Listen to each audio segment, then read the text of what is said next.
by less than a tenth of a second.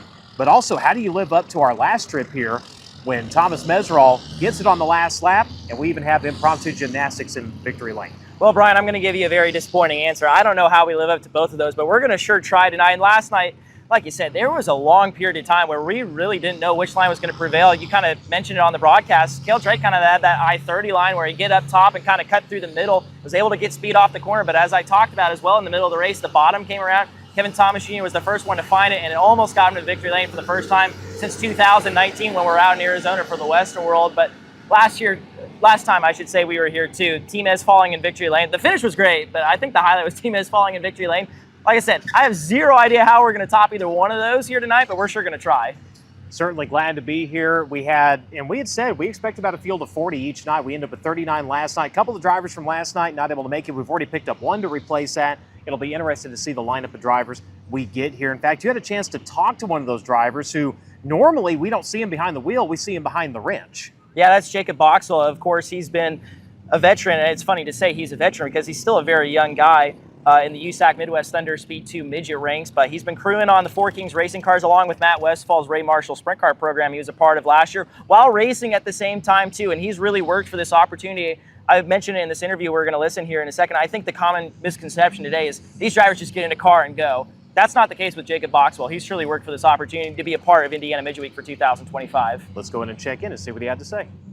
Jacob Boxwell, no doubt about it, has one of the coolest stories getting into Indiana Midget Week here for 2025. Of course, a second Four Kings racing car he is in. And Jacob, I think a lot of people have this misconception about racing these days. So it's all these, guys that have never worked a day in their lives to get in these race cars. But you, my friend, have worked pretty much every single day of your life to get a good opportunity in a race car like this. Your involvement with Four Kings Racing and Matt Westfall last year on the sprint car side of things. So tell us about all that you do for Four Kings Racing that led to this great opportunity for Indiana Midget Week. Yeah, so in 2024, Matt actually called me the day after, where was it? Lawrenceburg for Midget Week, and he said he needed some extra help and I wasn't racing, so it was at Lincoln Park the next day. Got the Mingo, and he kind of said, hey, do you just want to jump on board for the Four Kings stuff and for the Ray Marshall? So I said, yeah, it's just getting to learn for me, car-wise, and then me as a driver for the D2 stuff, and then got a couple opportunities late last year at Angel Park from just working throughout the year with the sprint car and the midget stuff, the Silver Crown stuff, and same thing just this year, worked through the off season, got the Chili Bowl, got everything done, went out to Oklahoma in March, had some good runs here, and just getting ready for the season. And then we're like, hey, let's just run Midget Week from work, all the hard work and stuff. So yeah, definitely want to thank Rex, Fred, and Matt, and everybody on this team enough for giving me this opportunity that most people don't understand the whole story about. I think you'd be stoked to be here in a race car regardless, but you just talked about all the things you did for Matt Westfall, Four Kings Racing, all the guys here. How much more gratifying does it make it to have this opportunity, knowing you worked so hard for it the way you have the last year or so? It feels really special, the fact that I'm a Hoosier, and to be able to do my first Indiana Midget Week, especially with the team that I've felt like helped start from the ground up, it feels like. So to see where we're at now from where we were last year and the competitiveness we have from both cars, it's definitely really special to have this opportunity and hope we can keep these good runs going for the week. Not a lot of midget starts under your belt. You talked about Angel Park with us last year and some other scattered races along the way. I know you're at Port City earlier this year too. What's the goal for Indiana Midget Week? Obviously, this is some of the toughest competition we've seen on this swing in the last couple of years, so what would be a good week for you guys? We kind of sat down as a team and talked about, just like you said, for the amount of midget shows that I do have, just making all the features because of the car counts and stuff is huge and alone for Midget Week. So making the shows, hopefully we can pluck off a couple top 10s here and there, or if not better than that. So just seeing how the momentum runs and see how we end up there. Jacob Boxwell, the standout in the D2 midgets, coming into play with the USAC National Midgets here for Indiana Midget Week aboard the Four Kings Racing 14JB.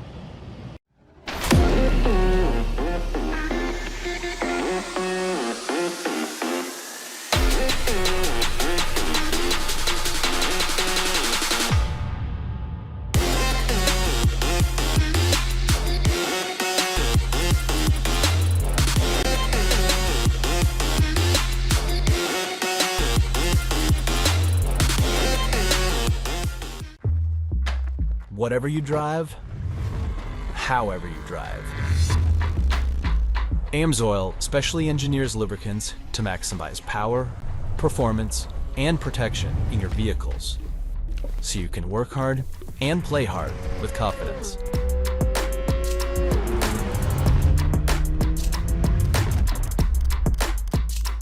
Order online at amsoil.com.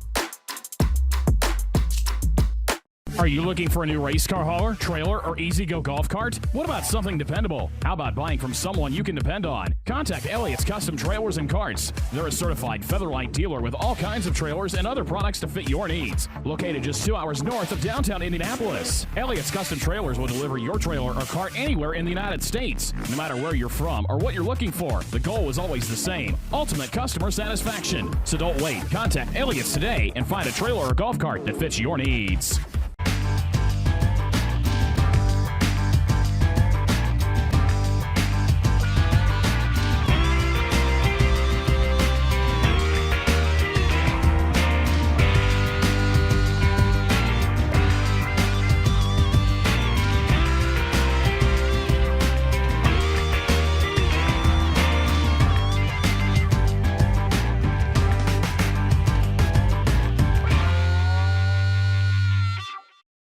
Indy Metal Finishing is a family-owned and operated business with 30 years of experience in the industry. Their mission is to support their customers with an exceptional level of quality and service. Conveniently located minutes from downtown Indianapolis, Indy Metal Finishing offers Type 2 and Type 3 anodizing chemical conversions, passivation, and electroless nickel services to motorsports, medical, military, aerospace, and manufacturing industries. Indy Metal Finishing is ISO certified and holds an FFL license. If you have any questions, please call Indy Metal Finishing today at 317-858-5353. Find them online at Instagram, Facebook, and Twitter at Indy Metal Finishing, or visit their website at indymetalfinishing.com. Every lap, every race, every bit of paint traded for every hard-fought place.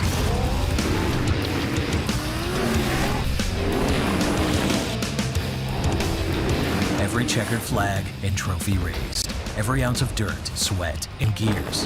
They're all jammed inside every can of NOS Energy.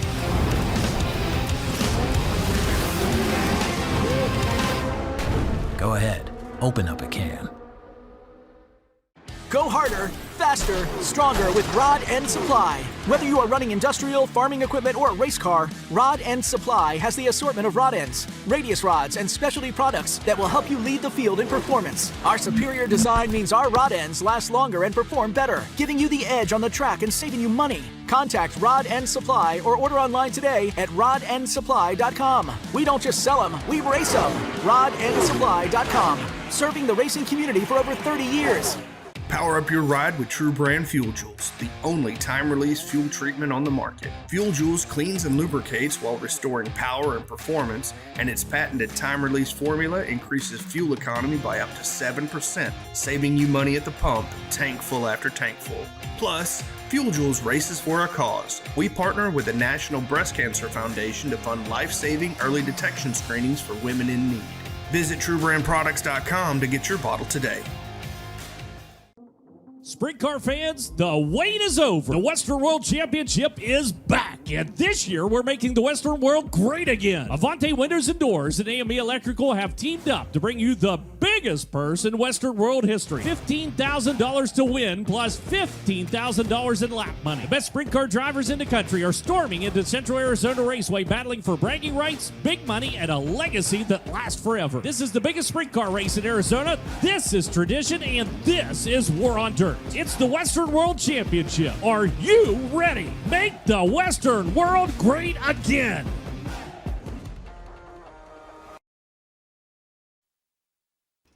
Welcome back to the broadcast here on FloRacing. Night number 2 of Indiana Midget Week as cars circle the Paragon Speedway as we finish rolling the racetrack in and getting ready to go into this evening's program. 35 drivers checking in with the USAC NOS Energy Drink Midget National Championship. The 410 sprint cars on hand as well. 40 of those cars set to take on the 3/8 mile oval. If you haven't done so, make sure you swing by the USAC merchandise trailer. Of course, all the 2025 race day must-have gear, but also the roster is available down there. The drivers' names, numbers, hometown sponsors, all that information. Only $1 while supplies last.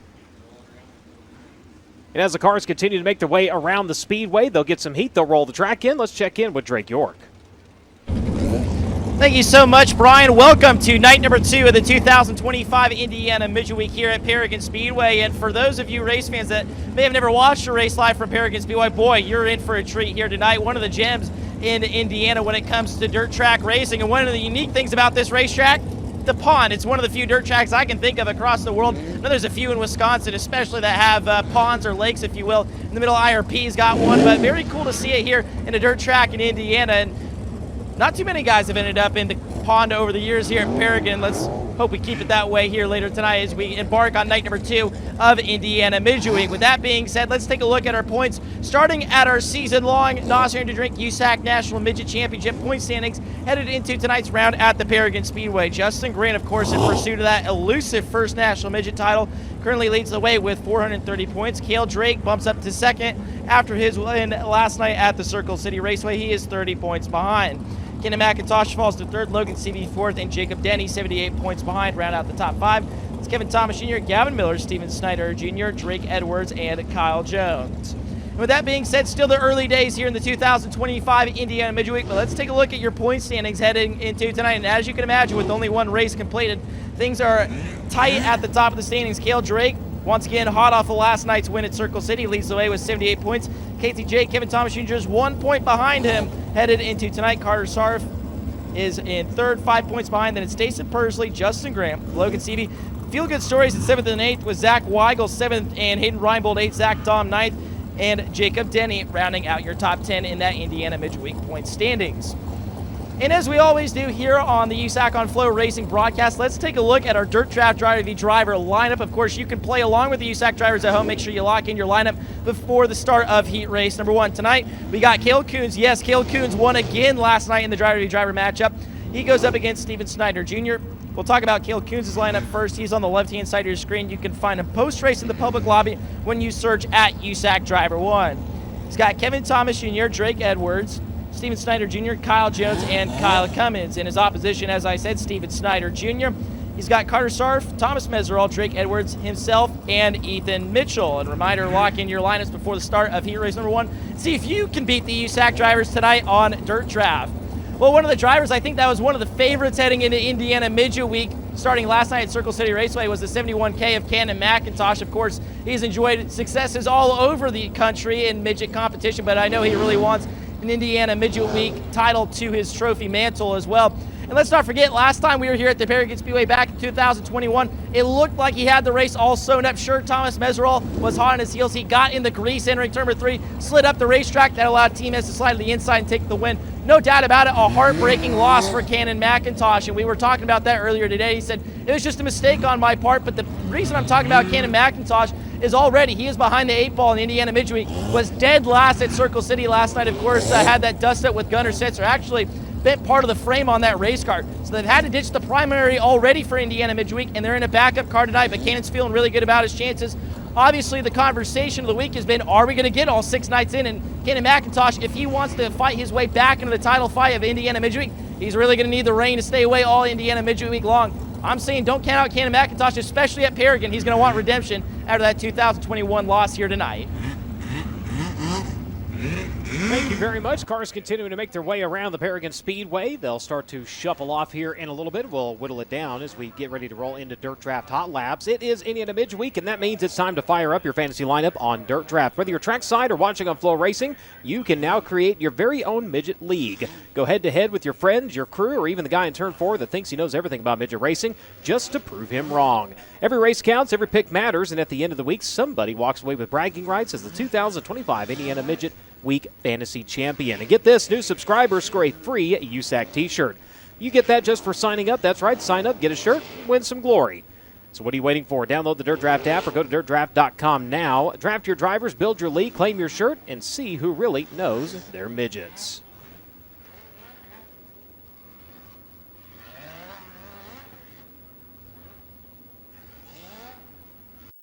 Zero sugar, 100% NOS. Make sure to stop by the NOS sampling station just outside of the main grandstands for a complimentary can so you could try one today, or to find a retailer near you, go to drinknos.com.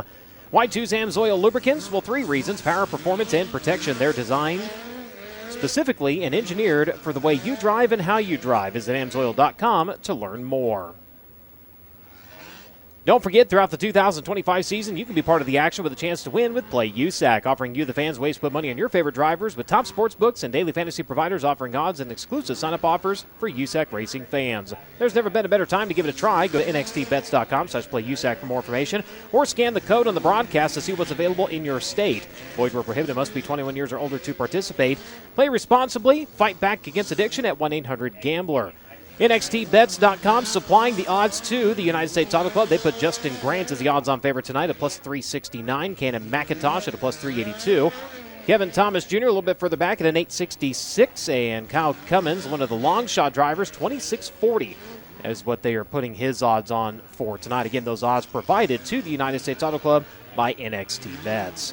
Racing Electronics has over 30 years of experience and serves every form of auto racing. Don't forget to bring your scanner the next time you're at a USAC national event, as all of our broadcast audio is available in the grandstands at frequency 454.5000.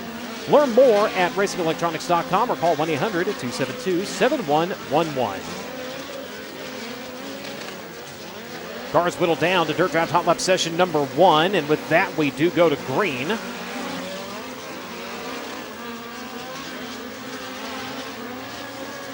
Look at the four, Steven Snyder Jr. here on the broadcast. The driver to Rising Sun, Maryland, the RMS Racing Speedway Toyota Spike chassis number 4. Looking for a midget win. He has a trio of micro wins so far this season. Blake Brannon back in action here tonight at Morgan Hill, California. The Kaiser Advanced Shocks Speedway Toyota Spike chassis number 40 on the front straightaway. The 16TH, the Honest Abe Roofing entry, the driver to Terre Haute, Indiana. That is Kevin Newton. Kevin Newton back in action here for night number 2 of Indiana Midget Week. The driver rolling up to his back bumper.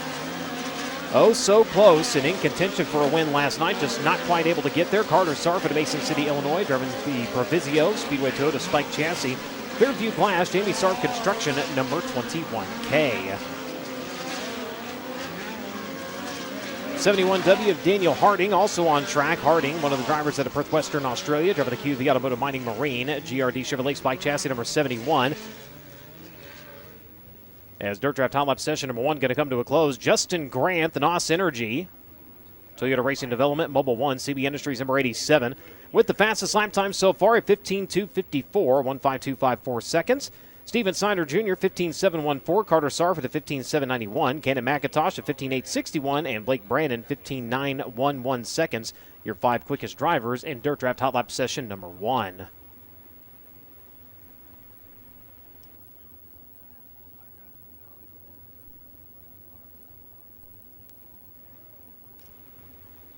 Looking ahead on the USAC national schedule, of course, tomorrow we're set to be just down the road at Honest Abe Roofing Lincoln Park Speedway. Bloomington on Friday, Tri-State on Saturday, and we round out Indiana Midget Week up at Kokomo. That'll be on Sunday. Couple of days off, then the sprint cars are back in action. The Salute to Levi Jones, that'll be on Friday, June 13th.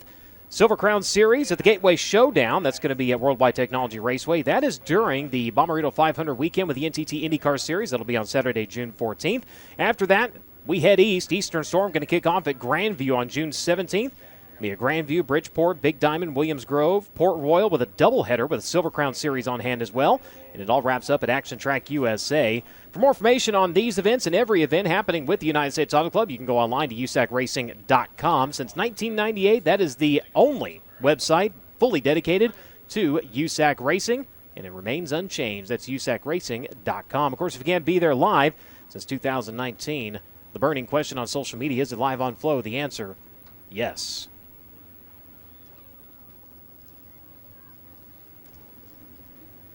Drivers for Dirt Draft Hot Lap session number 2 making their way out to the Speedway.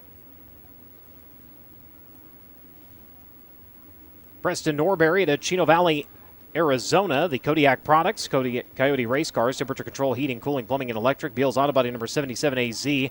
Rolling down the back straightaway. Coming up to the flag stand right now, the 86X. That's going to be KJ Snow at Kingsburg, California. The pristineauction.com. Toyota Racing Development, Mobile 1, number 86X.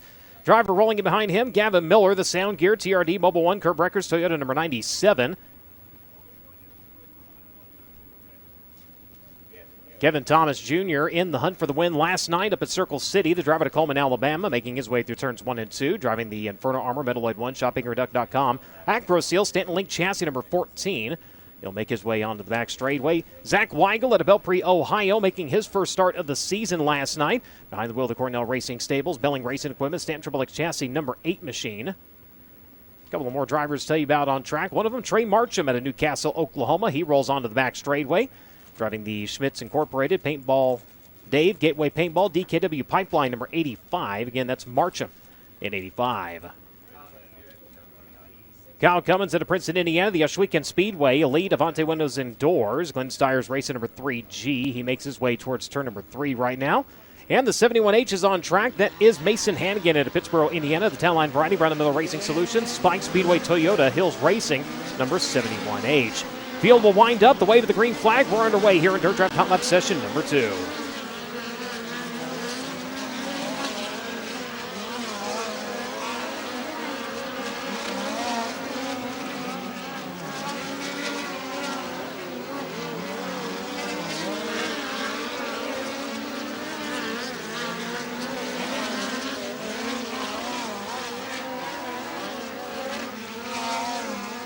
A little bit of a tangle over in turn number 4 here. Going to bring us into yellow flag conditions. The 77 of Norbury and the 85 of Marcham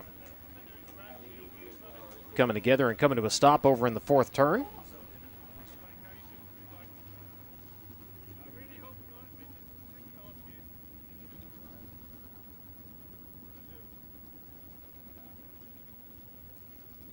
Safety crews on scene. We'll see if we have a replay here on the FloRacing broadcast. The boys down in Studio 56 doing a great job queuing that up. And Norbury going in, the car getting a little bit on the bounce as he got on the binders. That locked the 4-cylinder up.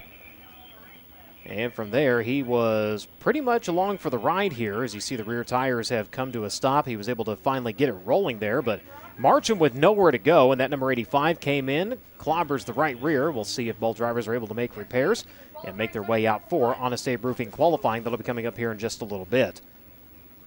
Kevin Thomas Jr. crawling to the top of the speed charts at a 15.205. Justin Grant at 15.254. Gavin Miller 15.386. KJ Snow at 15.468. Zach Weigel fifth quick at a 15.616. Snyder, Sarf, McIntosh, Brandon, and Harding right now making up the top 10.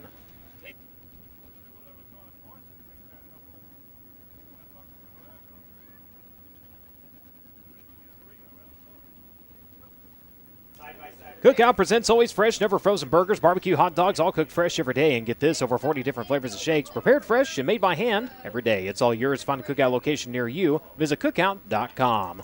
Sunoco is the official race fuel of USAC Racing. As the world's largest manufacturer of racing fuels, Sunoco has been the standard of motorsports for over 50 years. Known for innovation, consistency, and high performance, Sunoco Fuels has been the choice of racers in virtually every form of motorsports, from grassroots tracks' premier international series. They're committed to supporting the racing community as Sunoco's power champions and fuels unforgettable moments at the track. Car IQ has created a payment solution aimed at fleets that allows cars and trucks to connect to gas pumps to pay for fuel without the need of a fuel card or a credit card. Car IQ Payment Solutions, Car IQ Pay, replaces fleet card products and protects against fraud while significantly reducing back-office vehicle reconciliation. Learn more at gocariq.com today. Hoosier Racing Tires' mission is to be the dominant customer-driven provider of racing tires to racing teams domestically and internationally. Their existence and continued success are dependent upon how well they meet their responsibilities to serve their customers by providing safe quality products to amateur and professional motorsports teams. For more information on the tires designed for champions, go online to HoosierTire.com. Back to green here in Dirt Draft Hot Lap session number 2. Don't forget, it is high time to create your league for this week. Again, if you want to go head-to-head with your friends, your crew, even the guy in turn 4, well, if you got something to prove, now's the time to set up that league. Every race counts, every pick matters, and at the end of the week, somebody gets the bragging rights of 2025 Indiana Midget Week Fantasy Champion. And don't forget, new subscribers score a free USAC t-shirt just for signing up. So make sure, sign up, get the shirt, and win some glory. You can download the Dirt Draft app in the App Store or go to dirtdraft.com for more information.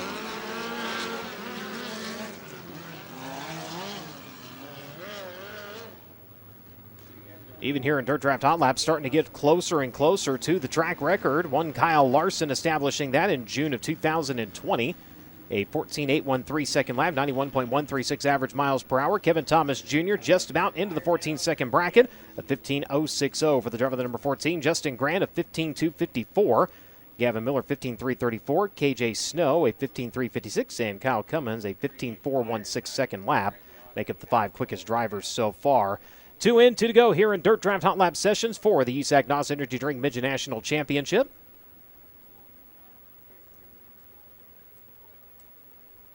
Indy Metal Finishing is the official sponsor of the USAC work area. Indy Metal Finishing is a family-owned and operated business with 30 years of experience in the industry. Their mission, to support their customers with an exceptional level of quality and service. Conveniently located only minutes from downtown Indianapolis, Indy Metal Finishing offers Type 2 and Type 3 anodizing chemical conversions, passivation, and electroless nickel services to motorsports, medical, military, aerospace, and manufacturing industries.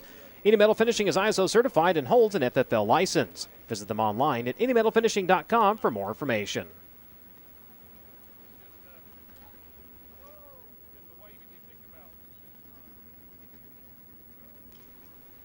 Group number 3 onto the Speedway, rolling up to the flag stand right now.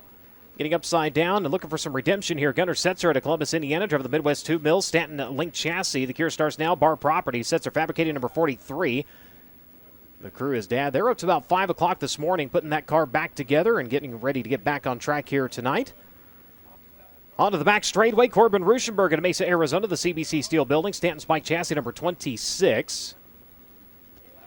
Looking over towards turn number 1. Now into turn number 2, Brecken Reese at Canyon, Texas. The Sierra Towing and Crushing, Sonny's Grocery, Speedway powered, bullet by Spike, 00.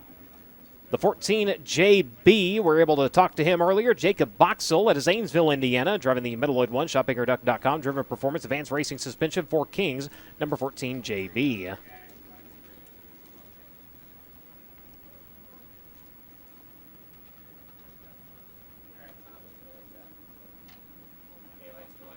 Tom Payette, the 7AU out of Perth, Western Australia, the Merger Contracting, Energy Hire, Jolly Good Auto Electrics.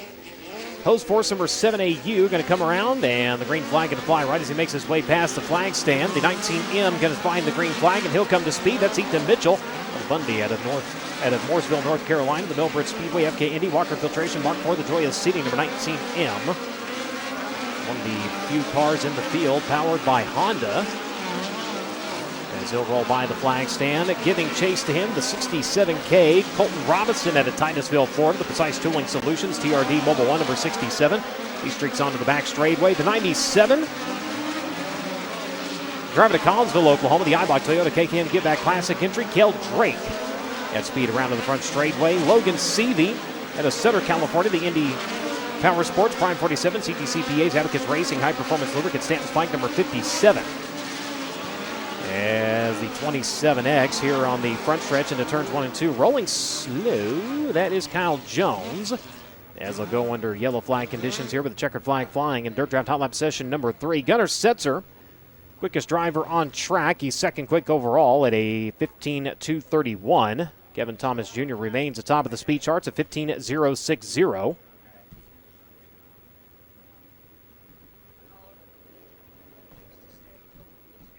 Another big event you need to mark on your calendars. In fact, tickets are on sale at IMS.com. That is the BC39, the dirt track at the Indianapolis Motor Speedway.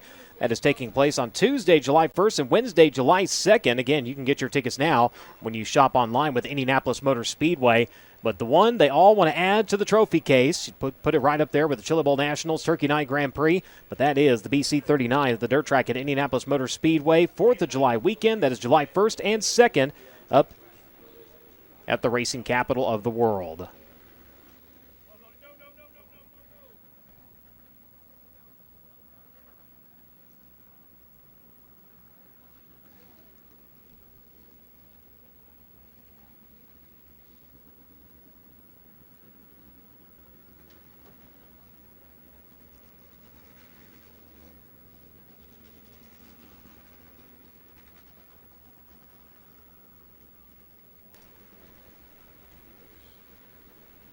One of the big supporters of racing. Of course, they are helping put on the Western World at the end of the season for the USAC AMSOIL Sprint Car National Championship. They just got done helping really build the purse up for the Corn Belt Clash up in Knoxville. And, of course, that is Avante Windows and Doors. And once again, jumping in and helping make an event bigger, better, and stronger. The BC39 brought to you by Avante Windows and Doors. So, again, that is going to be happening on July 1st and 2nd. Go to IMS.com to purchase your tickets today. Final group of drivers on track here for Dirt Draft Hot Laps. Absent from action last night, but the Doubly Louisiana driver here tonight, the Dusty Moon Veterinary Services, Klotz Lubricant, Chevrolet Beast number 4B. That is Shelby Hinton. Shelby Hinton, the number 4B, joining us here tonight. He rolls over towards turns 3 and 4. Cale Coons out of Greencastle, Indiana. The Curb Wreckers, D Company's Impact, Shores Chassis, Stanton SR11X number 63. He'll start to come to speed as they make their way towards turns 3 and 4. The 71. That's Caden Manders of Perth, Western Australia, driving the Dasco Supply Group, QV Automotive Mining Marine. Scatterfield's number 71 as the field will come to speed in Dirt Draft Hot Lap session number 4. Drake Edwards out of Peoria, Arizona. Devontae Windows and Doors, PristineAuction.com. Spike Chassis number 83. He's a speed on the back straightway, as is Chris Bowie out of Indianapolis, Indiana. The Good Guys Home Services, Bowie Built Honda, Ripper Chassis number 36. The 19AZ, Hayden Reinbold at Gilbert, Arizona, here to the front straightway. The Indy Race Parts, AME Electrical, Reinbold Underwood Motorsports entry. And the driver that went to victory lane in our last visit here to Paragon, Thomas Meserol out of San Jose, California. The Ingram Machine and Tool Team, STV, EA Stealth, Spike, High Performance Lubricants, number 7X. 67 also on track, Jacob Denny out of Galloway, Ohio. The JBL Audio TRD Toyota Mobile 1, number 67. On the back straightway here as the checkered flag hath fallen for Dirt Draft Hot Lap session number 4. Kevin Thomas Jr. remains quickest at a 15.060. Gunnar Setzer at 15.231. Justin Grant a 15.254. Corbin Ruschenberg at a 15.276. And fifth quick was Jacob Denny at a 15.297. Meserol, Hinton, Drake, Reinbold, and Miller your top 10. Difference among those 10 drivers, just over 0.2 of a second.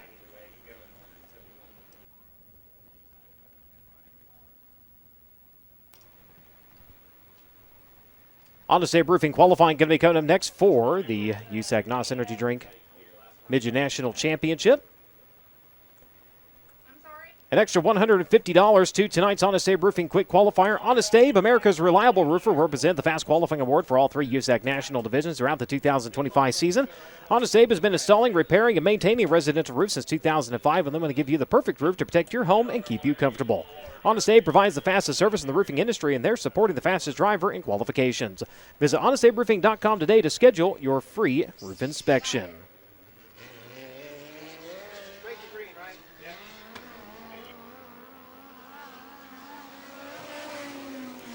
Two cars at a time, 2 laps each. They go straight to green here as the first 2 drivers out to the Speedway will find the 71W of Daniel Harding out of Perth, Western Australia, driving the QV Automotive Mining Marine at GRD Chevrolet Spike Chassis Valvoline Dasco Supply Group number 71W. He's joined by Blake Brandon out of Morgan Hill, California, the Kaiser Advanced Shocks Brandon Corporation's Western Speed Klotz Synthetic Lubricants number 40. Daniel Harding coming around. His opening lap is a 15.607. Lap number 1 for Brandon was a 15.716. 7th place in the semi-feature last night for Brandon. Harding coming around in the 71W. Lap number 2 better for him, a 15.447. Another driver looking to make his first Indiana Midget Week 8 feature start with 6 in last night's Elliot's Custom Trailers and Carts semi-feature event. Both drivers better on time, neither on position. Harding sets the mark at a 15.447. Blake Brandon a 15.526. First 2 drivers have qualified. On to the next pair of contestants. We'll find Carter Sarf of Mason City, Illinois, driving the Provisio Collision Concepts Clearview Glass Speedway Toyota Spike Chassis number 21K.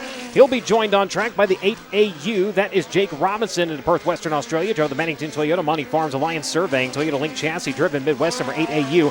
Sarf coming around lap number 1, quick time at a 15.037. 15.037 seconds for the Shark. Lap number 1 for Robinson, 4th quick at 15.595. 15.595 seconds for the Aussie. Sarv coming around, lap number 2, better, 14.833, not quite there. Kyle Larson for the time being can hold on to the track record at 14.813, but Carter Sarv getting close, 14.833 seconds. Now your Honest Abe Roofing Quick Qualifier.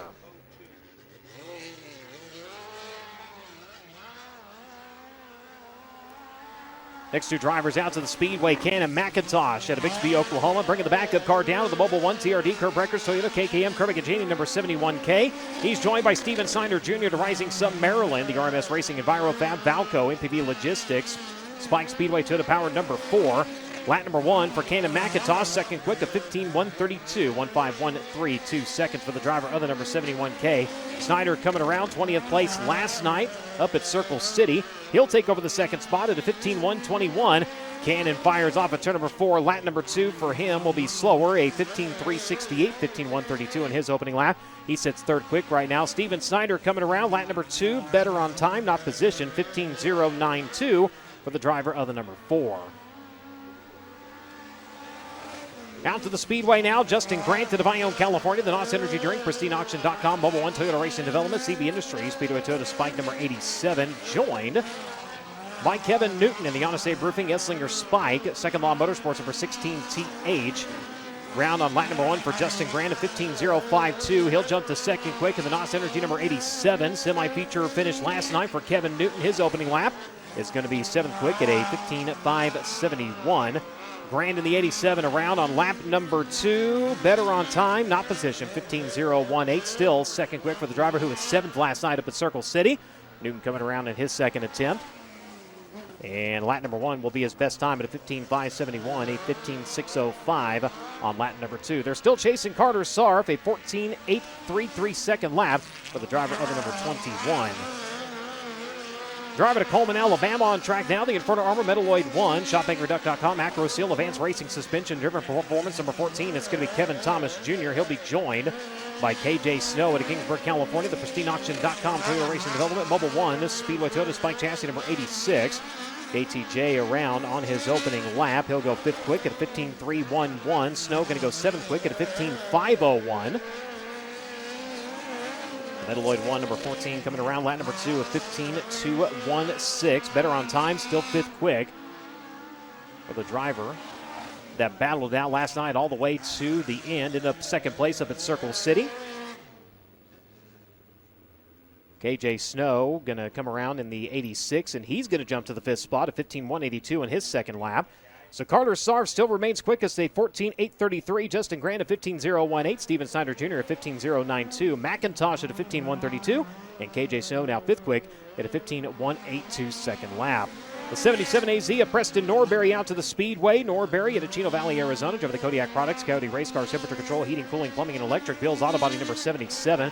He'll come around in his opening lap with a 16.258. He's joined by Zach Weigel. Weigel out of Belpre, Ohio. Driver the Belling Racing Equipment, Evans Custom Lettering, Stanton Triple X Chassis number 80. He's 12th quick in his opening lap at 16.344. Problems in turn 4 once again for Norbury. Had issues over there during Dirt Draft Hot Laps here in Honest Abe Roofing qualifying. Shingle done come undone for him.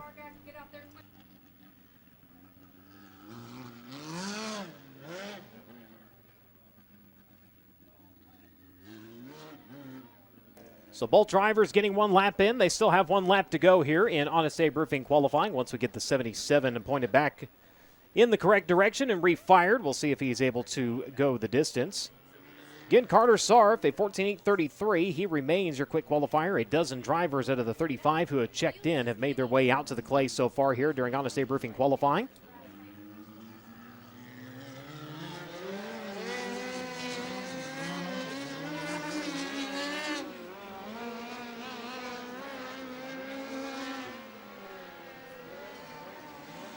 Cars come back to speed. Zach Weigel was 6th last night up at Circle City. The 77AZ of Preston Norbury. His night ended in the Elliott's Custom Trailers Kart semi-feature event. He crossed 8th last night in that consolation feature. Little bit tight through turns 3 and 4 for the driver of the number 8 machine. We'll see where he lands on lap number 2. He's 11th quick at a 15.746. And Norbury 12th quick at a 15.755.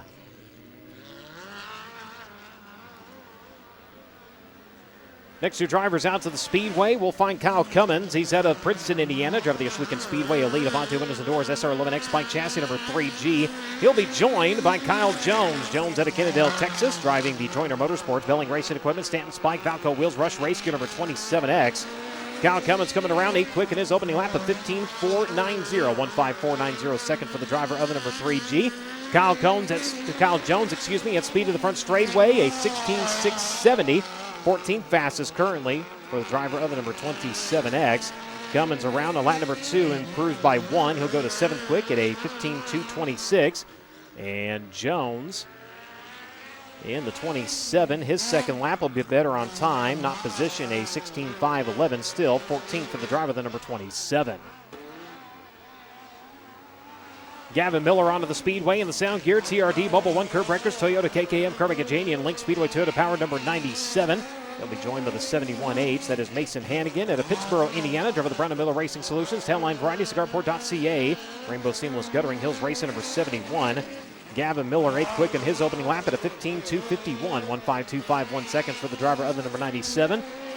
Hannigan in the 71. He's 15th fastest, a 15.804. 1.5804 seconds. Miller coming off of turn number 4 in that sound gear number 97. Lap number 2 will be slower, 15.340, a 15.251 in his opening lap. Again, puts him 8th at the moment. 15th fastest for Hannigan on lap number 1. Lap number 2, that's where he's going to stay. It was a 15.896, a 15.804 on his opening circuit. Crew able to make repairs after contact with the 77 during Dirt Draft Hot Laps. Trey Marcham at a Newcastle, Oklahoma. The Smiths Incorporated. Paintball Dave. Gateway Paintball. DKW Pipeline. Tops up here by Quality Threads number 85. Joined on track by Tom Payette. Payette in the 7AU at Perth, Western Australia. Driver of the Merger Contracting Energy Hire, number 7. Marcham is 17th quick. No, correct that. He is 13th quick at a 15.703. Again, 15.703 seconds. For the driver of the number 85.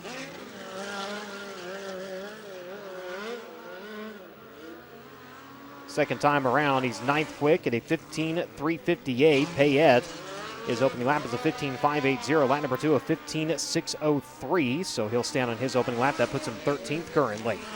Logan Seavey out to the Speedway out of Sutter, California, driving the Indy Power Sports 547 CGCPA's Mountain Mechanical Contractor, Forecheck Marketing, Abacus Racing number 57. He's joined by Colton Robinson at Titusville, Florida, the Precise Tooling Solutions, TRD Mobile 1 number 67K. Seavey 9th quick in his opening lap of 15.296, 1.5296 seconds for the driver, the number 57.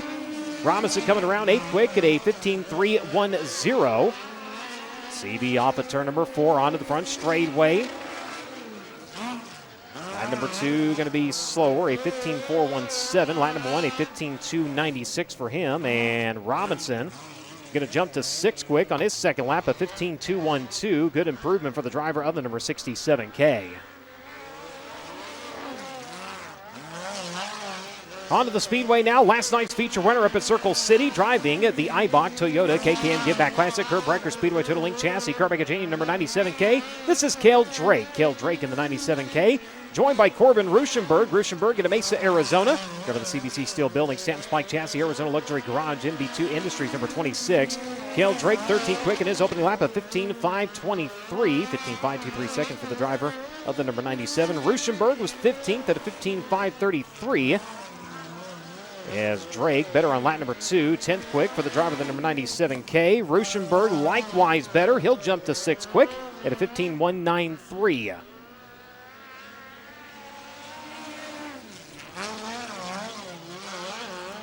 Jacob Boxell on track at Zanesville, Indiana, driving the Inferno Armor Metalloid 1 Stanton Link Chassis Acro Seal number 14 JB. Joined by Gunnar Setzer in the 43 at Columbus, Indiana, driving the Midwest 2 Mills Bar Property Stanton Link Chassis. The gear starts now, number 43. If you missed it during hot laps, they had to stay up till about 5 o'clock this morning, putting the number 43 back together after getting upside down last night. Goes 20th quick in his opening lap of 15.678, 1.5678 seconds. Jacob Boxell coming around. His second attempt is going to be just a tick slower, 15.490. Lap number 1 at 15.158. Currently 5th quick for Boxell, the driver of the number 43 coming around, and Setzer at a 15.407. Second time was quicker. He's 15th on the grid. Ethan Mitchell, 25th driver to qualify at Mooresville, North Carolina, the Millbridge Speedway, Bundy Build Honda, Spike Chassis, Radical Print Company, the Joyous Seating, number 19M, joined by Brecken Reese at Canyon, Texas, the Checker Flag Trucking, Chandler Grand Prix, Sherbolt Suspension, Taylor Sudden Service, Sonny's Grocery, 00. Ethan Mitchell, a 16.042 on his opening lap. Puts him 25th quick. And Brecken Reese, 13th quick at a 15.282. Mitchell coming around. His second attempt going to go to 15th at a 15.355. Brecken Reese in the 00. Second trip around is a 15.261. So better on time, and he'll go to 12th fastest on the field right now.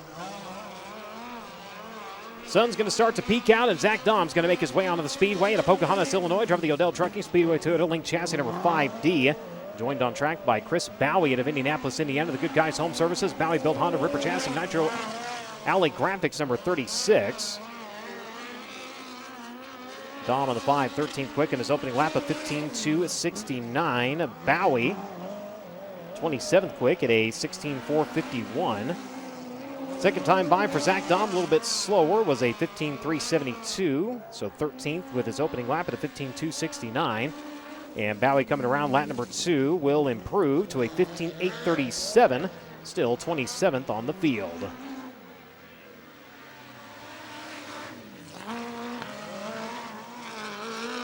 Driver that stood in victory lane here in 2021 out of San Jose, California, the Engle Machine and Tool Team STV Sherbolt Suspension EA Stealth Spike Chassis Tim Engler on number 7X. This is Team Ez Thomas Meserol. Thomas Meserol on the clock in 18th quick in his opening lap at a 15.373.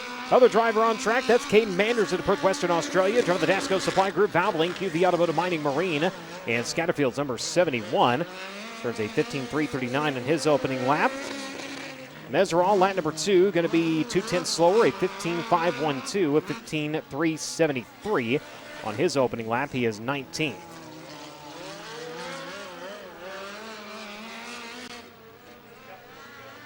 Just a few more drivers left to qualify. The 19 AZ, Hayden Reinbold out to the Speedway. Out of Gilbert, Arizona, the AME Electrical Indy Race Parts, Stanton Spike, Reinbold Underwood Motorsports, number 19. He's joined by Cale Coons out of Greencastle, Indiana. Coons on the dueling Autosport Kerr Magajanian Curb Records number 63. Reinbold coming around 8th quick in his opening lap of 15.197, 151.97 seconds for the driver of the number 19. Cale Coons, his opening lap. He will stop the clock at a 15.666. That puts him 27th currently. Check it back with the 19 AZ of Hayden Reinbold. 4th quick on lap number 2 of 15.105, 151.05 seconds for Hayden Reinbold. Late in the runnings by getting up into a top 5 qualifying position. Cale Coons coming around, and lap number 2 for him will be a little bit slower, 15.841. He'll have a devil of a lap of 15.666 on lap number 1. Currently 27th for the driver, the number 63.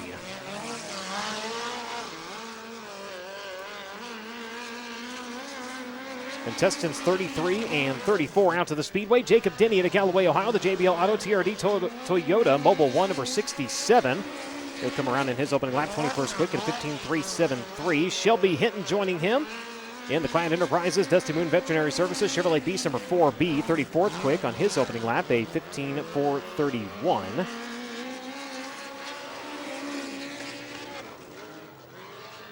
Second time by for Denny. 6th quick at a 15.135, 151.35 seconds. And the final driver set to qualify comes to you out of Peoria, Arizona. Driver the Avante Windows and Doors, PristineAuction.com, Petty Performance Racing, CB Industries, Mobile 1, Spike Speedway Toyota number 83. This is Drake Edwards in the number 83. 17 career USAC National starts, 1 top 5, 4 top 10 finishes. Did pick up a Honest Abe Roofing Quick Qualifying Award up at Kokomo. Goes 34th quick in his opening lap at a 15.844. 15844 seconds for Drake Edwards. 13th place finish last night up at Circle City. Brings her off at turn number 4 up on the cushion. Finds the throttle to the front straightaway. Checkered flag will drop. And lap number 2, he'll go to 8th quick at a 15.167. 151.67 seconds.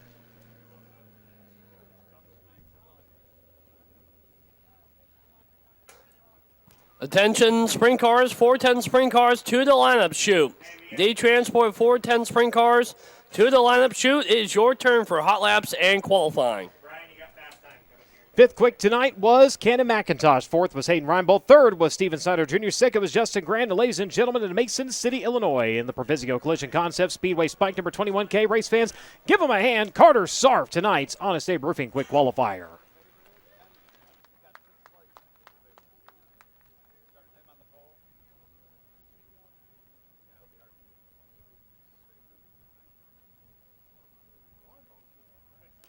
Good evening, Paragon Speedway. So he will get the ride down into victory lane, and he'll get a word with Christy Bemis. Second career Honest Abe Roofing Fast Qualifying Award for Carter Starr. First during Indiana Midget Week, as this is your Indiana Midget Week debut here in 2025. On the podium last night, setting fast time tonight. We talked about it last night. Your goal for this week was just to basically gather some top 5s, but it seems like that's pretty quickly turning into something else. Yeah, we expected to have some speed. Just coming to all these new racetracks, you never know what it's going to be like. So, yeah, I've had about 30 laps here in a wing car, so, I mean, I'm sure it helps a little bit. But, yeah, it seems like a really fun place, and I feel like I've adapted pretty well already. So, yeah, we still got a lot to do tonight, and hopefully just put another good night together. As far as running the Midget here at Paragon Speedway goes, which you've never done before, are you able to compare it to anywhere that you have been in the Midget that kind of helped you get some bearings? No, not really. I feel like this place is so different than really anywhere you go, just the long straightaways and the tight hairpin corners. So, yeah, all in all, it's a lot of fun. So, yeah, just like I said, hoping we have another good night. Carter Sarf looking for another podium, if not more, tonight for night number 2 of NOS Energy Drink Indiana Midget Week. He is tonight's Honest Abe Roofing Fast Qualifier. Thank you very much. Sprint cars making their way out. And, gentlemen, take it away. Thank you very much, Brian Holbert, as we get ready for on-track activity for the D-Transport 410 Sprint Cars. Brad Hubert, Chad Taylor with you up here in the booth. If you're just with us and have not been following along all season, this is our 8th D-Transport 410 Sprint Car race of the season. We've had 7 different winners in our first 7 races of the season. And Chad Taylor, there's a good chance that we'll see number 8 tonight. Good possibility here tonight, Brad. Good stout field of cars. 40 cars checked in this evening. A lot of out-of-towners that we haven't seen here before, but we know are hot shoes in sprint car competition. So looking forward to tonight and seeing how things shake out a little later as the night goes on. And we will combine our hot laps and qualifying session. So each group, we have 4 of them, will get 3 laps. That will combine for their hot laps and their qualifying session here tonight. We have 10 cars in each of the first 4 of the 4 groups here tonight. We'll begin in group number 1, Logan Calderwood, the 6 car out of Goodyear, Arizona. Landon Butler, the 18B out of Galveston, Indiana. RJ Johnson, a new name here at Paragon Speedway this year, the 33P out of Laveen, Arizona. Brandon Maddox, the 28 out of Corey, Indiana.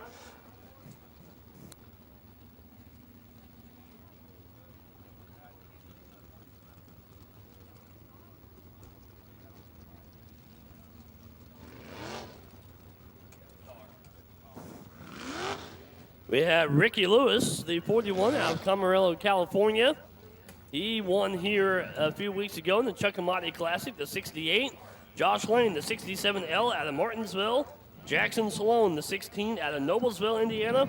Jaden Rogers, he's always near the front, the 06 out of Worthington, Indiana. And Brennan Marshall, the 43 out of Wills Point, Texas. So Chad Taylor, a good mix of drivers we see on a regular basis here at Paragon Speedway, and a lot that come in from out of town here tonight.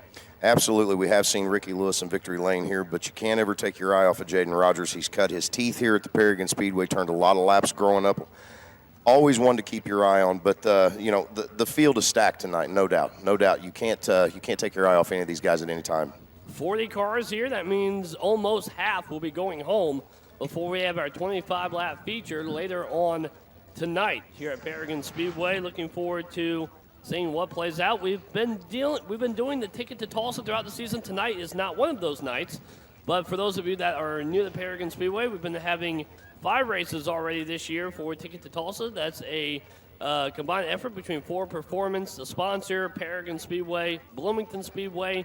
10 races here, 6 over at Bloomington, the 16-race championship, and the winner of that championship will get to drive Kevin and Chase Briscoe's car at the Chili Bowl, which you can see right here on FloRacing as well in January in Tulsa, Oklahoma.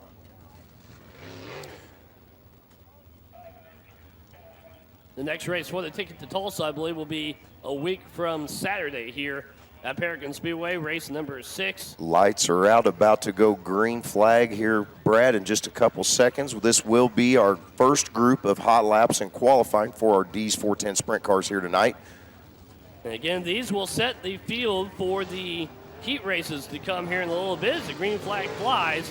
And we're underway in Group 1 of 4 of D-Transport 410 sprint car hot laps and qualifying.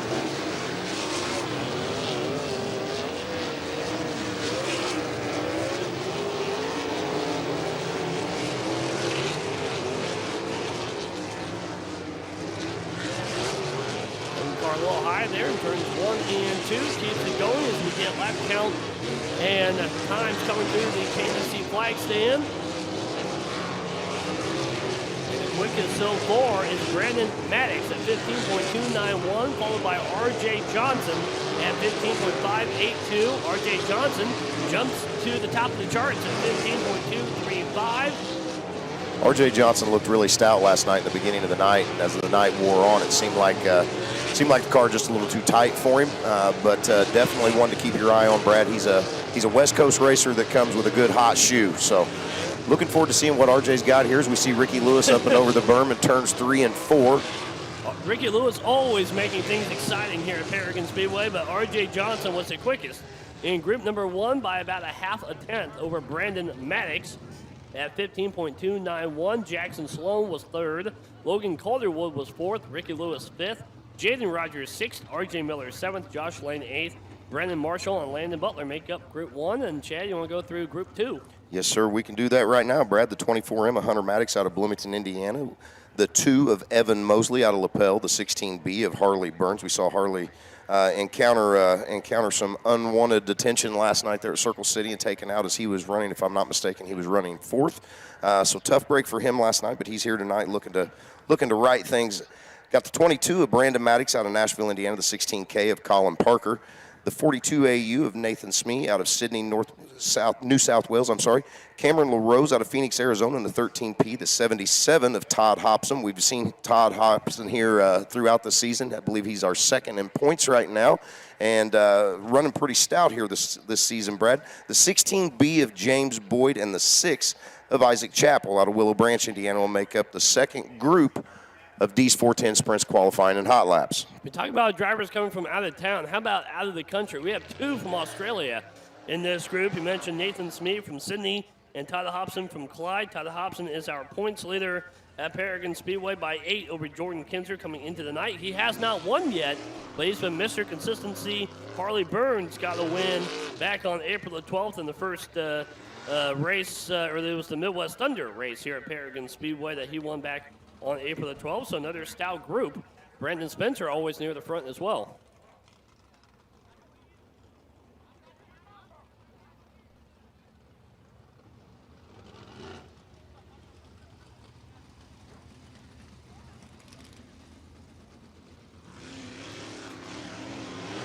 Another good group of cars here that have a lot of experience here at Paragon Speedway. Some have a lot of experience, some not so much here, as the cars continuing to be pushed onto the racetrack for Group 2 of 4 for their hot laps and qualifying.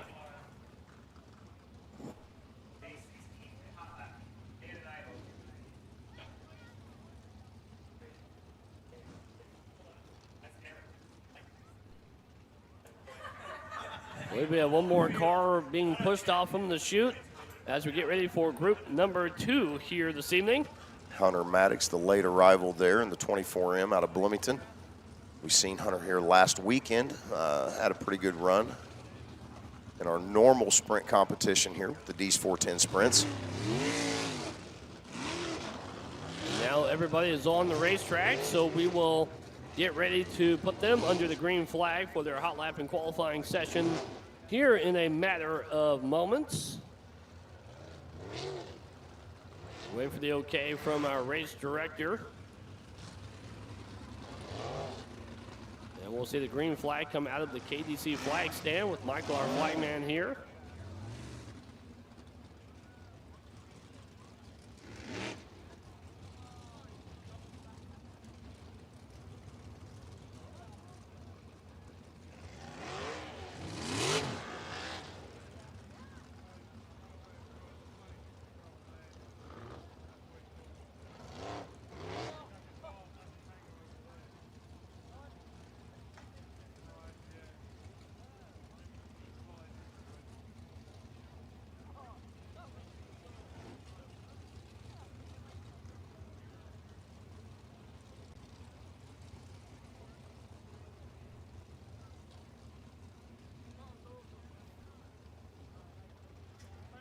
So had some transponder issues going on, but we are all good to go now. And we're ready to turn them loose for group number 2 for hot laps and qualifying. Always important to make sure the transponders are correct so that each driver can get the time that they run and be placed correctly in the field for the heat races.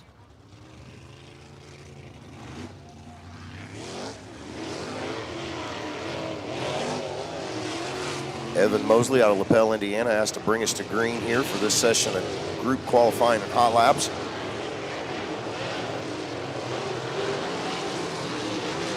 Side by side down the front stretch, we see the 42 and the 17.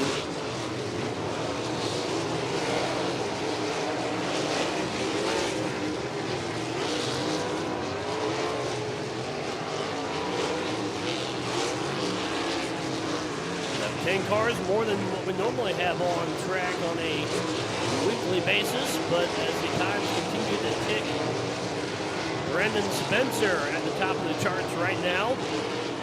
Harley Burns runs second, Todd Hobson third. White flag comes out in Group 2.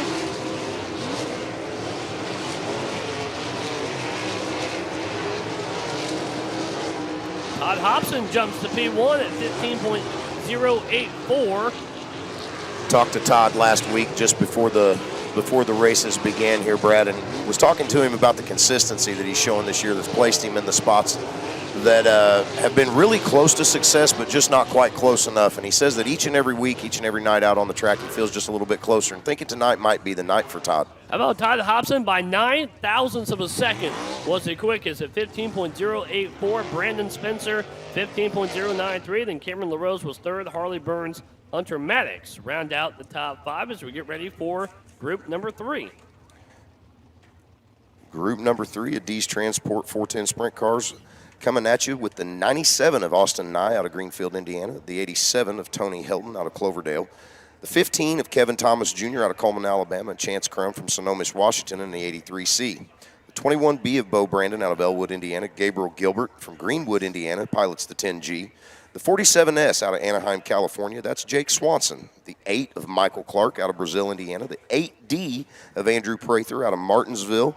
Noah Whitehouse from Greenfield, Indiana, in the 00. And Brad, that will make up all 10 of our third group qualifying and hot laps. Kevin Thomas Jr., a past winner here at Paragon Speedway in the No Way Out 40, which is a race that kicks off our season each March here at Paragon Speedway. He's won it a couple of times. Pulling double duty tonight. He's also in the 14 Midget. We saw him last night with a good stout run up at Circle City. So one of the guys that you just never take your eye off of and always making it exciting is Kevin Thomas Jr.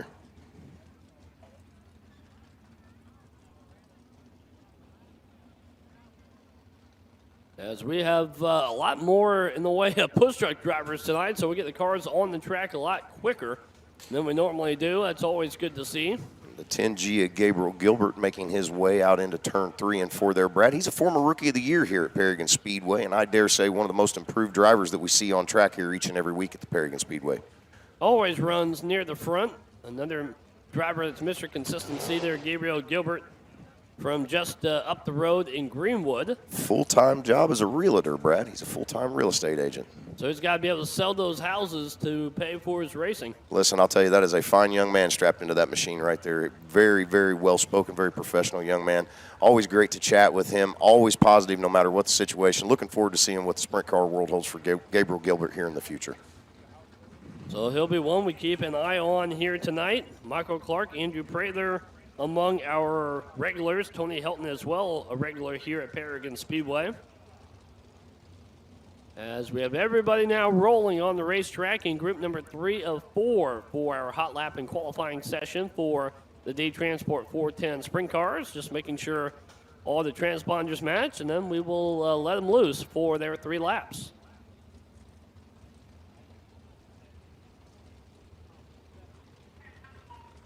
Amanda Sparks, our scorer, with the good to go. So we will put them under the green flag here in just a moment. It was Gabriel Gilbert will be the first car to the green flag.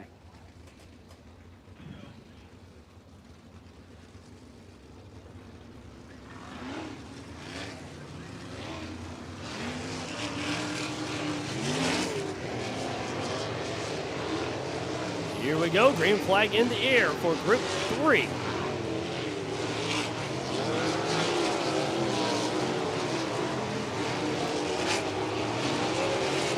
We spoke of past winners at the Paragon Speedway. Jake Swanson, also a featured winner here, Brad. He was here just a couple of seasons ago. Pretty much cleaned house that night. Won the set fast time that night, won the heat race and the feature. Jake's one that you just never can count out.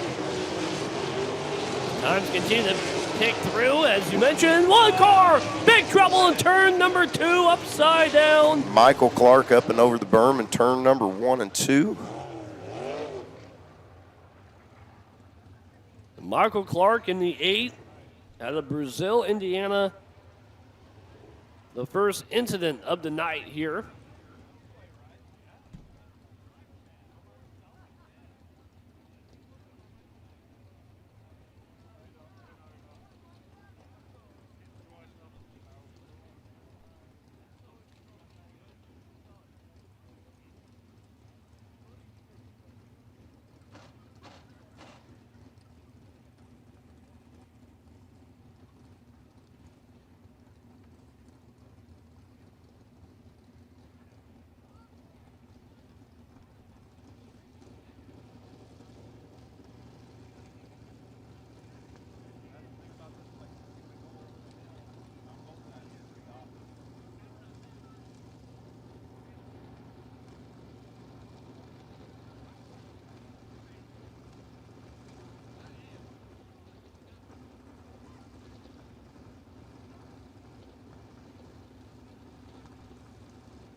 We do see the helmet coming off there as our track safety personnel works with the driver to keep him still while they check him out and assess the situation.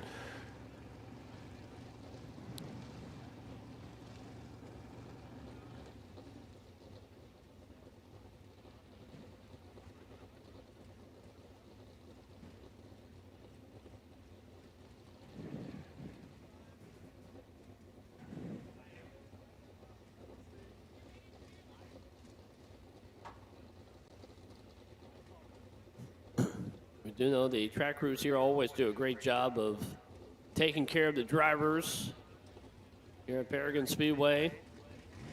The Maltro Impact Rescue Team, as well as Paragon Speedway Fire Department. There we see Michael Clark up and out of the car. Nice round of applause for Michael Clark as well as our track safety personnel.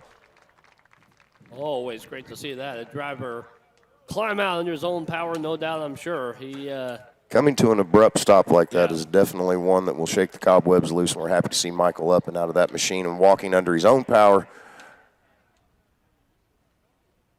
No doubt getting his bell rung, for a lack of a better term over there, but most important part is he is walking to the ambulance. Once again, just a testament to the way that the safety industry has catered to the racers and evolved over the years to keep our drivers safe. So hats off to each and every one of those folks that do just that, Brad, because without them, we see that things like that could end much differently. And we also know that the Helton family's done a great job of providing. They now have a medical tent building kind of behind turn number 3 where they can check drivers on site with doctors there staffed ready to go for a situation such as this. So that gives drivers and doctors a chance to look at the drivers more quickly than we normally would have and help prevent any delay for transfers because of that medical care center over there outside of turn 3.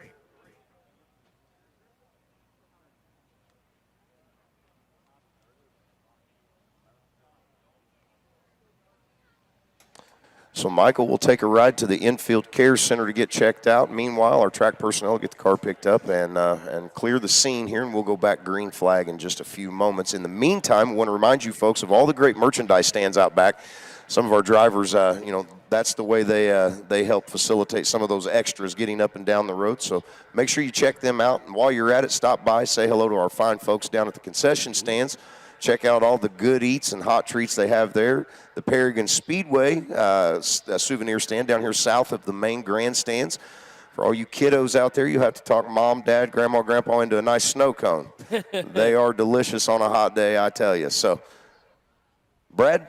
A lot to choose from here in the meantime. A lot of good food, which we do have a couple of food specials tonight. Spicy Sloppy Joes and fried bologna is the specials tonight at the concession stand on top of your normal favorites of chicken tenders, french fries, hot dogs, cheeseburgers, hamburgers, nachos. Brad, you're going to make me go back for seconds. You got to stop. So a lot of good options for your dinner tonight here at Paragon Speedway. And as Chad mentioned, hats, T-shirts, sweatshirts at Paragon Speedway. The USAC merchandise trailer out there. Make sure you stop by and see those folks. Several drivers, as you mentioned, selling merchandise here I know I saw on the hill. Mitchell Moles, Logan Seavey, Cale Drake, some of those guys out there. Make sure you check them out. In the meantime, we did have a lap complete. Jake Swanson, we were talking about, was the quickest after that lap by a half a tenth over Chance Crum. Kevin Thomas Jr. was third. Bo Brandon, Noah Whitehouse, the top five, actually the top six, all separated by about a quarter of a second, separating the top six. So a very tight group here in group number 3. Looking forward to seeing what happens as the night goes on, Brad, as they continue to move that cushion up and we see them go 3 and 4 wide here in the midgets a little later. It's going to be exciting later tonight, no doubt. Between the midgets and the sprint cars, it is going to be fun to watch here as the track continues to quicken throughout the night. The sun kind of playing peekaboo through the clouds. You know, funny enough, we watched last week. We kind of had the same thing, just a light, steady breeze in the sun, but the temperature was a little cooler. So the track had quite a bit of moisture in it. Tonight, it's going to be a little bit different. It's going to present a little bit different characteristics, as it always does at either end. But nevertheless, always produces some great racing. Track crew working, tirelessly week in, week out to provide the best racing surface here and the most consistent. I will say one of the most consistent surfaces that we see in Southern Indiana for the dirt track. So, hats off to them for all that they're doing and continue to do each and every week to provide a great racing surface for our fans. This is the hottest day of 2025 to this point. I think the high hit 87 degrees a little bit earlier today. So you're right. From Saturday to today, the temperatures have jumped by about 15 degrees.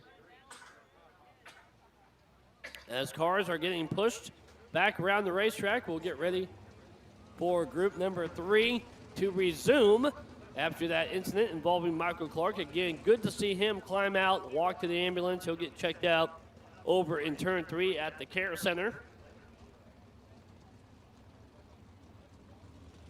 Fantastic crowd on hand tonight for night 2 of USAC's Indiana Midget Week. Of course, they were at Circle City Raceway in Indianapolis last night. They'll be just up 231 tomorrow night at Putnamville Lincoln Park Speedway. Tommy and Jen, another track that's working around the clock to try to fix everything that people bring to their attention and more. We see them each and every week. They are true warriors up there. You know, they have taken on a mass undertaking to turn the tides there at the Lincoln Park Speedway, and great to see what they're doing. So, Tommy and Jen, we know you're watching. Thank you. We appreciate you for saving yet another dirt track here in Southern Indiana. Bloomington Speedway as well after Lincoln Park Speedway. That will be on Friday. Kokomo Speedway, and I believe Hopstadt is the other track in Indiana Midget Week. Hopstadt Saturday, Kokomo on Sunday. 6 nights of activity around the state, always great to see.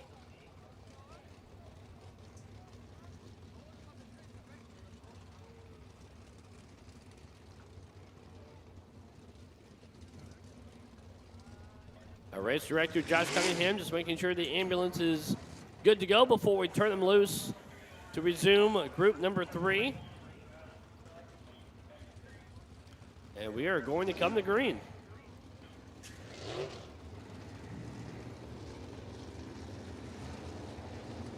Pace will pick up, and here we go. Group number 3 back underway. Green flag in the air.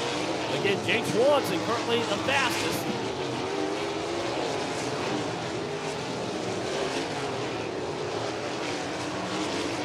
Saw Chance Crum sail it in deep there in turn 1 for that first lap as we went back green, Brad. See if that was to any benefit. Chance has been mighty fast here already this season. Had a second place finish right behind Ricky Lewis. Kevin Thomas Jr. to the top of the charts at 15.422. 15. Oh, now Bo Brandon, the P2. by 8 1/1000ths of a second. The top three separated by 15 thousandths of a second. As another car upside down in turn number 3 and 4, the red flag flies again.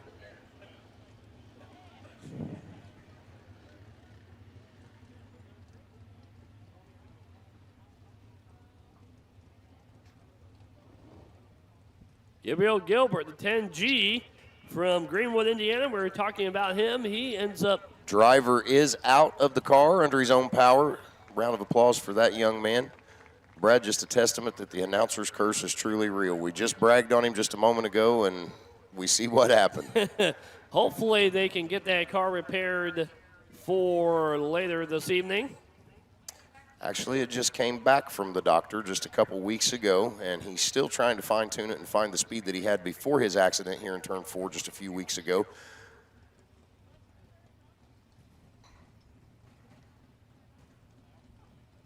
So they'll take that car back to the pit area, and hopefully it's not damaged too badly, in which they can get it either ready for the heat race or perhaps a B main later on this evening.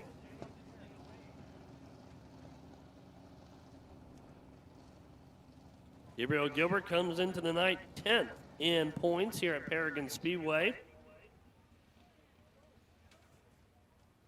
It looks as though he might be climbing back in the car, remounting to be pushed back to the pits, Brad. I'm not 100% certain, but it looks like he's going to be able to at least roll it on all fours back to the pits. Looks like we've got a four-wheeler behind him. We'll see what happens here. I would highly, you wouldn't think that he might even try to get back in the hot laps, do you? No. But good to see him climb back into that race car. And yeah, they will go back to the pit area.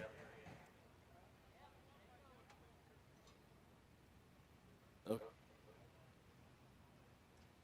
But Kevin Thomas Jr., 15.422.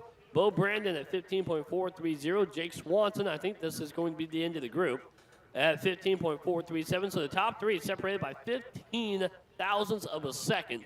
Chance Crum was 4th. Noah Whitehouse was 5th. But what a tight group, Chad, among those top three. Kevin Thomas Jr., Bo Brandon, Jake Swanson by 15 one-thousandths of a second.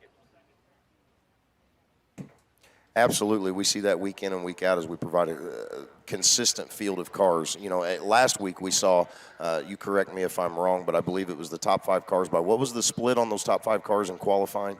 It was really close. I don't think it was quite that close, but it was probably a tenth of a second.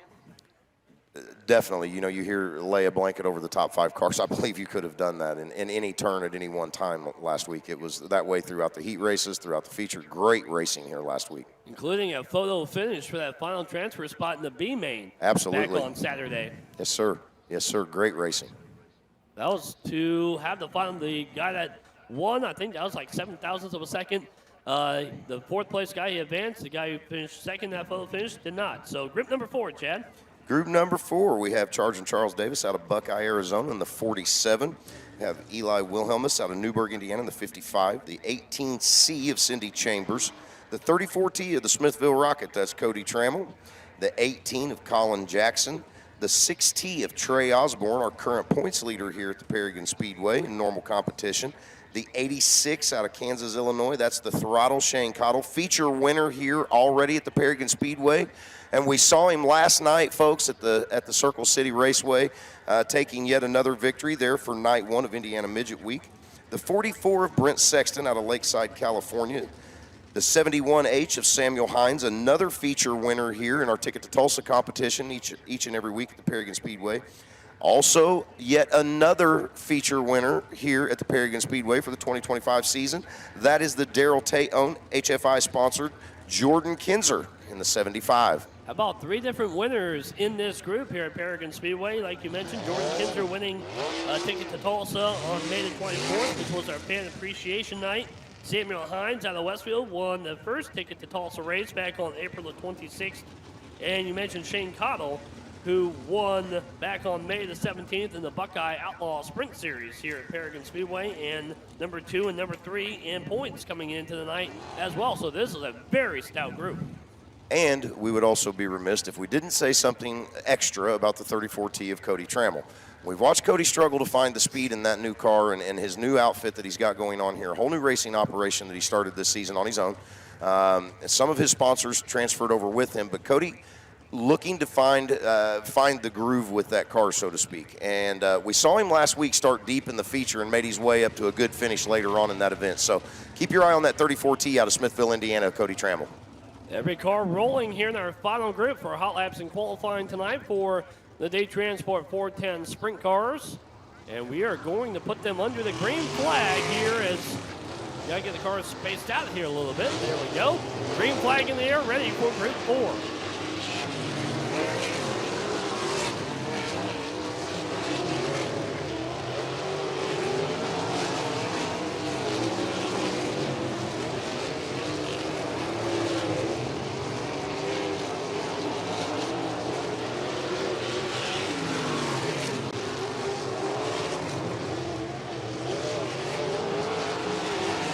Side-by-side battling here during this hot lap and qualifying session. A lot of passes being made. But right now, Charles Davis Jr. at the top of the chart at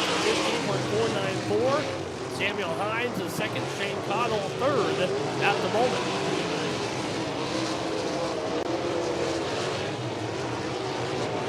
Trey Osborne jumps up to second.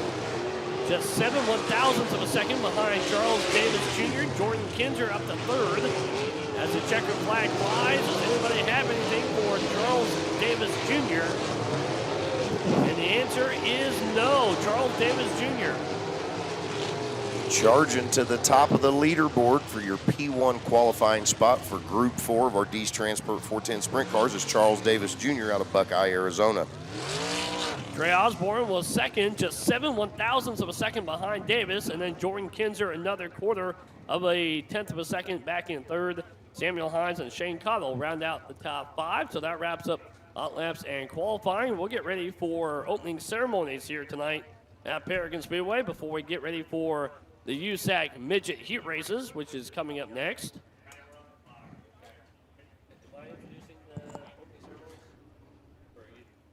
Brad, at this time, we'll go ahead and turn it back over to Brian and the fine folks at FloRacing. Thank you very much as we get ready to go into opening ceremonies. If you're just joining us on FloRacing broadcast, 40 410 Sprint Cars, another 35 of the USAC NOS Energy Drink Midget National Championship contenders in the house. Carter Sarv, tonight's Honest Abe Roofing Quick Qualifier, picks up his second career quick qualifying run and an extra $150.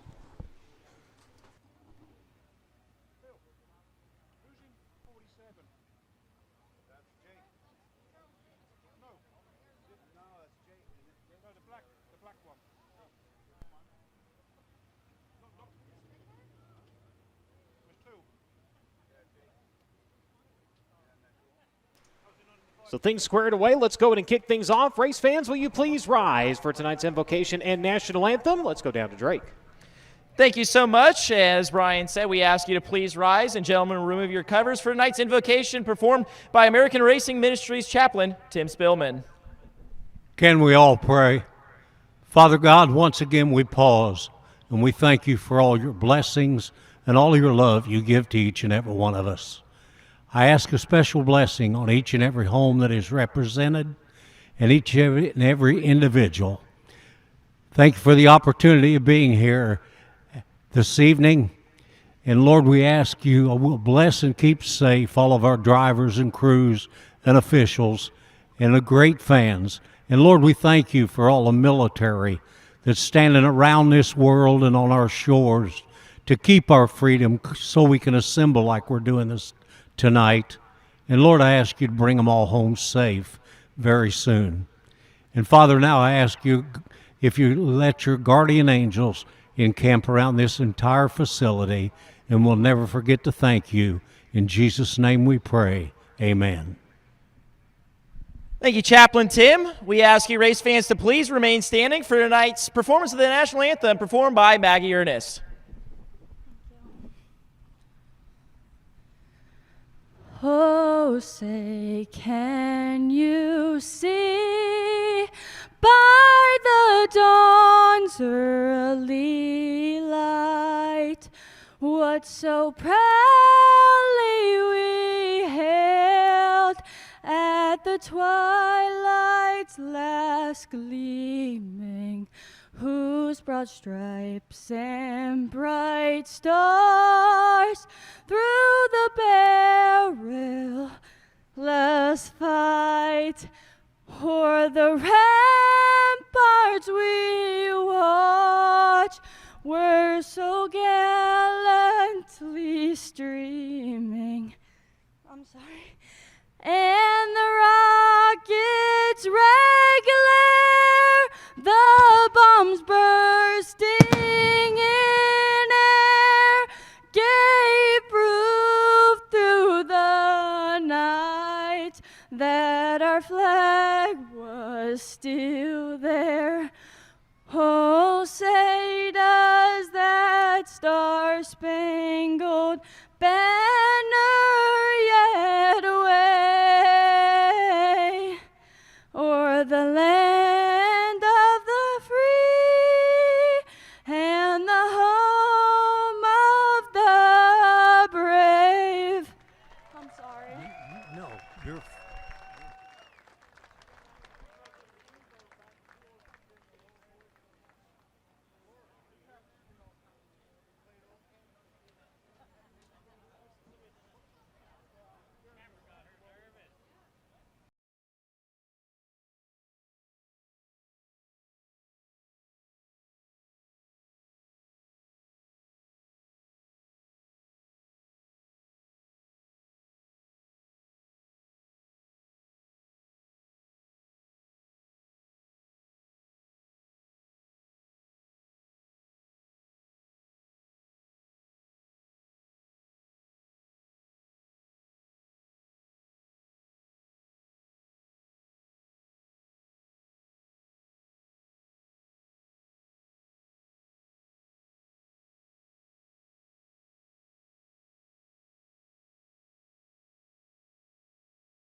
Way that will be followed by Car IQ Heat Race number 1. 8 laps the distance. Top 5 going to advance on into your feature event. Everybody else in the Elliott's Custom Trailers and Carts semi-feature event.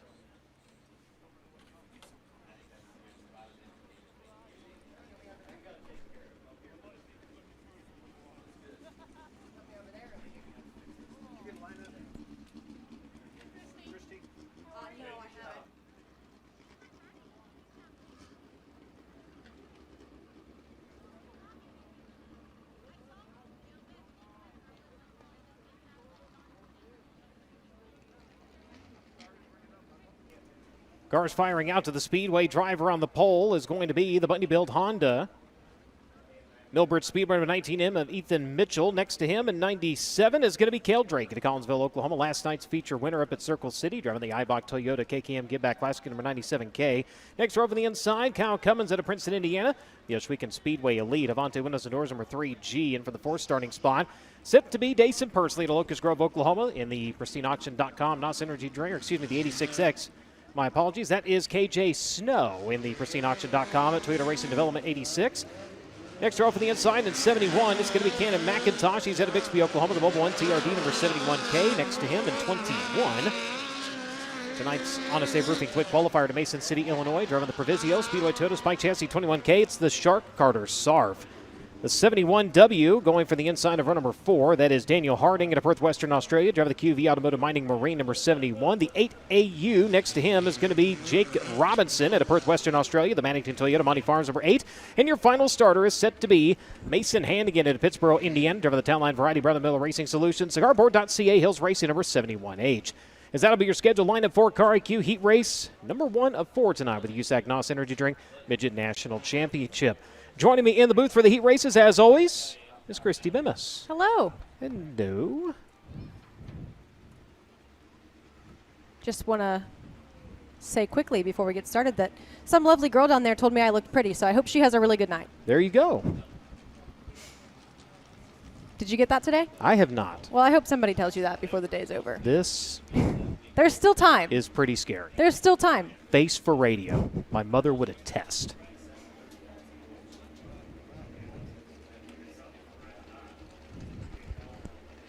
The TRD down to the infield, set to go to green this time. Once again, 8 laps, top 5, move directly into the feature event.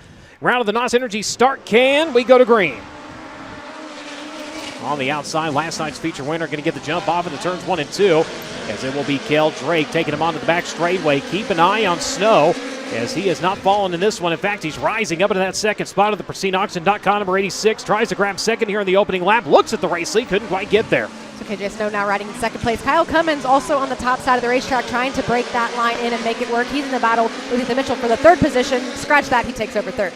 Off into turns 3 and 4, working top shelf along with your leader as it will be the 97K of Cale Drake coming around to click off lap number 2. KJ Snow, Kyle Cummins, Ethan Mitchell, Cannon McIntosh, your top 5. Those drivers right now hold the ticket directly into the feature event. Driving the outside looking in at your quick qualifier. Well, not for long. He's going to look to the inside of the 21. He'll grab 5th as they work into turns 3 and 4. So now Cannon McIntosh, a huge contender for the championship this year, sits outside of a transfer position as Carter Sarf just took over that spot. He occupies the bottom side of the racetrack right now. Now he tries to get to the inside of the 21K for that position. And after last night, the points just jumping all over the place. Drake alluded to that earlier before we got rolling here. As we continue on, that battle for the transfer spot back in the hands of Cannon McIntosh. Sarf back to 6. Top 3 to the high side of 1 and 2. Everybody else kind of down to the bottom here as they continue to duke it out. Now here comes Cannon looking for 4th, trying to get that insurance spot. Cannon last night as Gunnar Setzer went flying, unfortunately made contact, scrapped the primary car. That's the backup car, so wondering maybe the differences and subtle nuances between those 2 rides. And it often is. Most times the chassis are not exactly the same any way you slice it. If you haven't seen your leader in a while, there he is right now on your screen on Flow. It's because he's got nearly a 2-second lead over KJ Snow, who sits in 2nd place. And Cale Drake just carrying a ton of speed right now, coming off a bunch of momentum from last night's victory win. Great start as he was able to get that outside line utilized to the perfection, jumped out and is just absolutely running away right now. KJ Snow, a good start for him as well. Started 4th, used the outside line, got up into 2nd early on. Kyle Cummins riding in that 3rd spot. He had an eye on 2nd for a moment there at the start, wasn't able to hold on to it as the white flag is flown. Checkered flag set to fly here in Car IQ Heat Race number 1. And Cale Drake not slowing down here in night number 2 of Indiana Midget Week. He'll grab the heat race win. KJ Snow crossing in 2nd, Kyle Cummins in 3rd, Ethan Mitchell in 4th, and Cannon McIntosh holds on for the final transfer. Carter Sarf, Daniel Harding, Mason Hannigan, and Jake Robinson unofficially rounding out your field.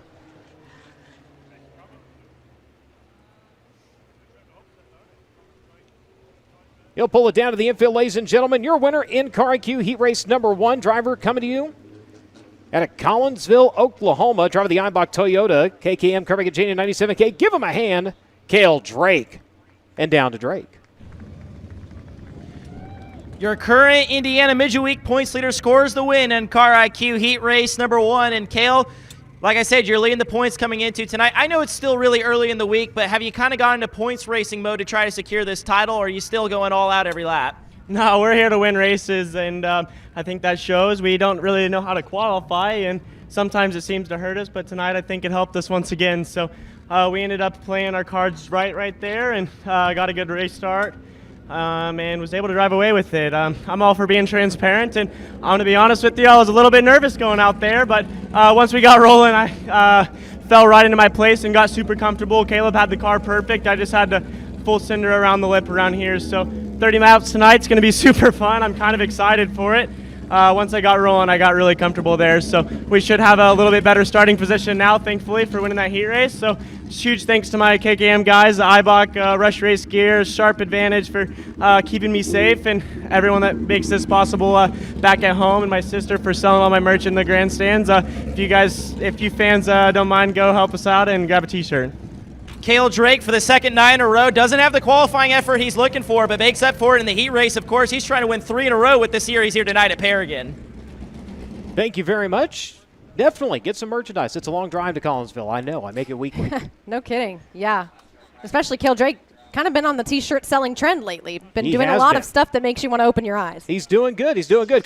K1 Race Gear Heat Race number 2 is going to find Trey Marcham in Newcastle, Oklahoma. The Schmitz Incorporated Gateway Paintball Day number 85 on the pole. Next to him, it's going to be Logan Seavey at DeSoto, California. The Indy Power Sports Prime 47, CGCPA's number 57. Second row for the inside, Gavin Miller at Allentown, Pennsylvania. The Sound Gear TRD number 97. Outside of him, Corbin Ruschenberg at Mesa, Arizona. The CBC Steel Building, Stanton Spike Chassis, JPU Racing number 26.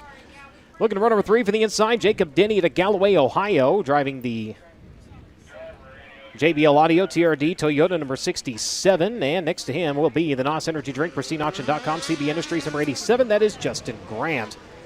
All the way from Morgan Hill, California, Blake Brannon. In the Kaiser Wheels of Anshock, Speedway spike number 40. He'll go from the 7th starting spot. From 8th, set to be Cale Coons at Greencastle, Indiana. The Curb Wreckers D Company's number 63. Final starter, Chris Bowie of Indianapolis, Indiana. The Good Guys Home Services. Bowie built Honda, Ripper chassis number 36. As that'll be your lineup again for K1 Race Gear Heat Race number 2. There's been a shakeup now.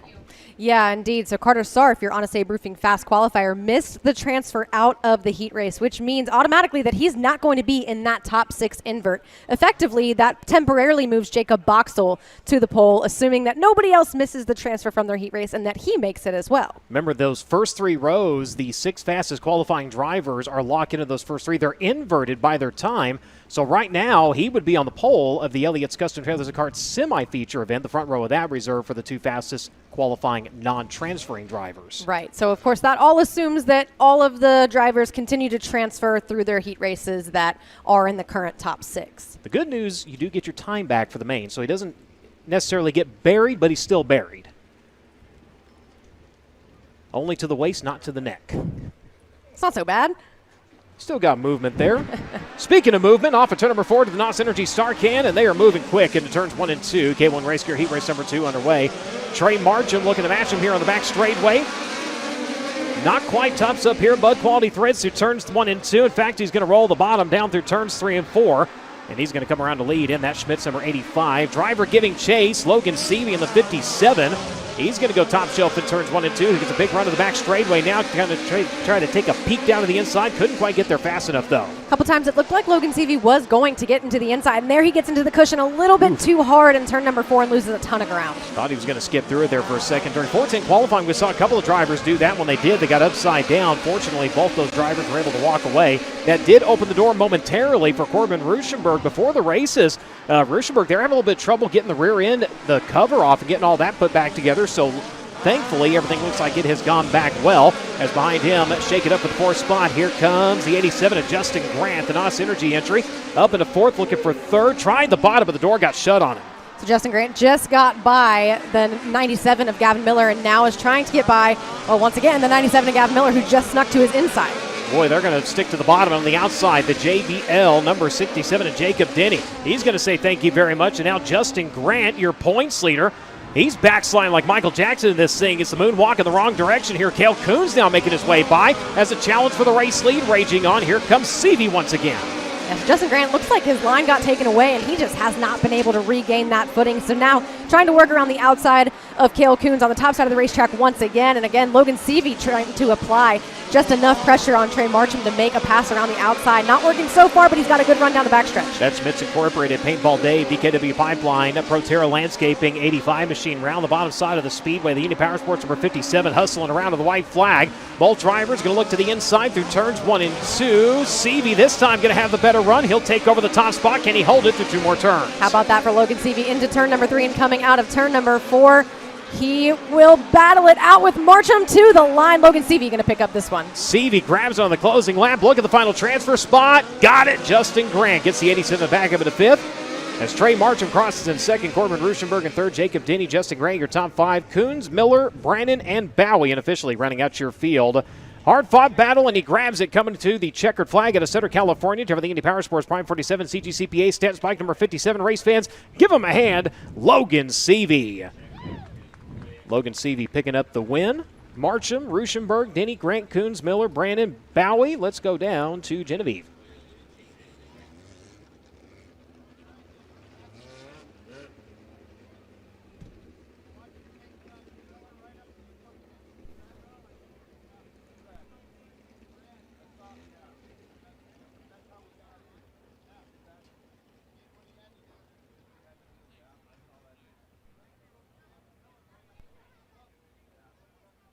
And apologies there is, there it is. Our Heat 2 winner, Logan Seavey. Now, Logan, tell us about that last-minute pass against Trey.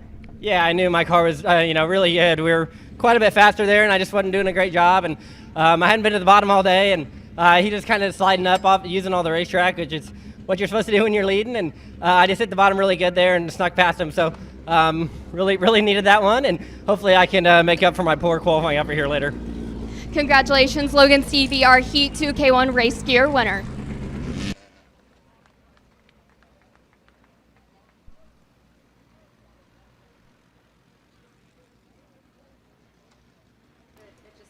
So thank you very much. USAC Gear Heat Race number 3.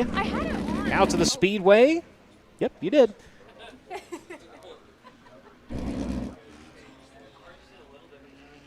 Thomas Meserol out of San Jose, California, driving the England Machine and Tool Team STV EA Stealth Spike number 7X, going to be in the pole. Outside of him is going to be Shelby Hinton of Beverly, Louisiana, the Dusty Moon Veterinary Services Chevrolet Beast number 4B. Inside of row number 2, Brecken Reese at Canyon, Texas, the Sierra Towing and Crushing Sonny's Grocery, Taylor Sudden Service 00. And for the 4th starting spot, that'll be Colton Robinson at Titusville, Florida, the Precise Tooling Solutions, TRD Mobile 1, KKM Kerbig at Janie number 67K. The 14 JB, Jacob Boxell at Zanesville, Indiana, driving the front armor Metalloid 1, Stanton Link chassis number 14 JB, and next to him, that's going to be Steven Snyder Jr. to Rising Sun, Maryland, from the 6th starting spot of the RMS Racing EnviroVav Valco number 4. Kevin Newton, driver out of Terre Haute, Indiana, driving the Honest Abe Roofing Esslinger Spike number 16TH. And from 8, Zach Weigel out of Belpre, Ohio, the Cornell Racing Stables, Belling Racing Equipment, Stanton Triple X Chassis Machine. Final starter in this one set to be Kyle Jones out of Kennedale, Texas, the Belling Racing Equipment, Rush Race Gear Valco Wheels number 27X. So that'll be your scheduled lineup here for USACgear.com Heat Race number 3 of 4 for the USAC NOS Energy Drink Midget National Championship. And so one thing I think that's pretty interesting about heat races tonight for night number 2 of Indiana Midget Week is how different this Paragon Speedway is from when these race car drivers were last on it for Honest Abe Roofing qualifying. After the sprint cars go out and hot lap group qualify, it widened the racetrack out significantly. So they're looking at a completely different surface than what they were last on. Not only that, kind of looking at the sprint cars, they kind of rippled it up a little bit in turns 1 and 2. We can see where you've got just that little bit of character there in the middle of turns 1 and 2. Not so much in 3 and 4. We'll see how that develops throughout the night. But, of course, these drivers, if they haven't been here on a weekly basis, from the last time USAC graced the clay here, they're looking at a totally different facility as they have put a ton of work and a ton of money into improving this facility, and that's what you love to see. Well, and you talk about the sprint cars kind of chopping up the racetrack a little bit over in turns 1 and 2. You can see that, especially with the shorter wheelbase and the smaller tires overall. The midgets don't handle that quite as well, and so that does create a lot of more interesting dynamic when we go into the corners.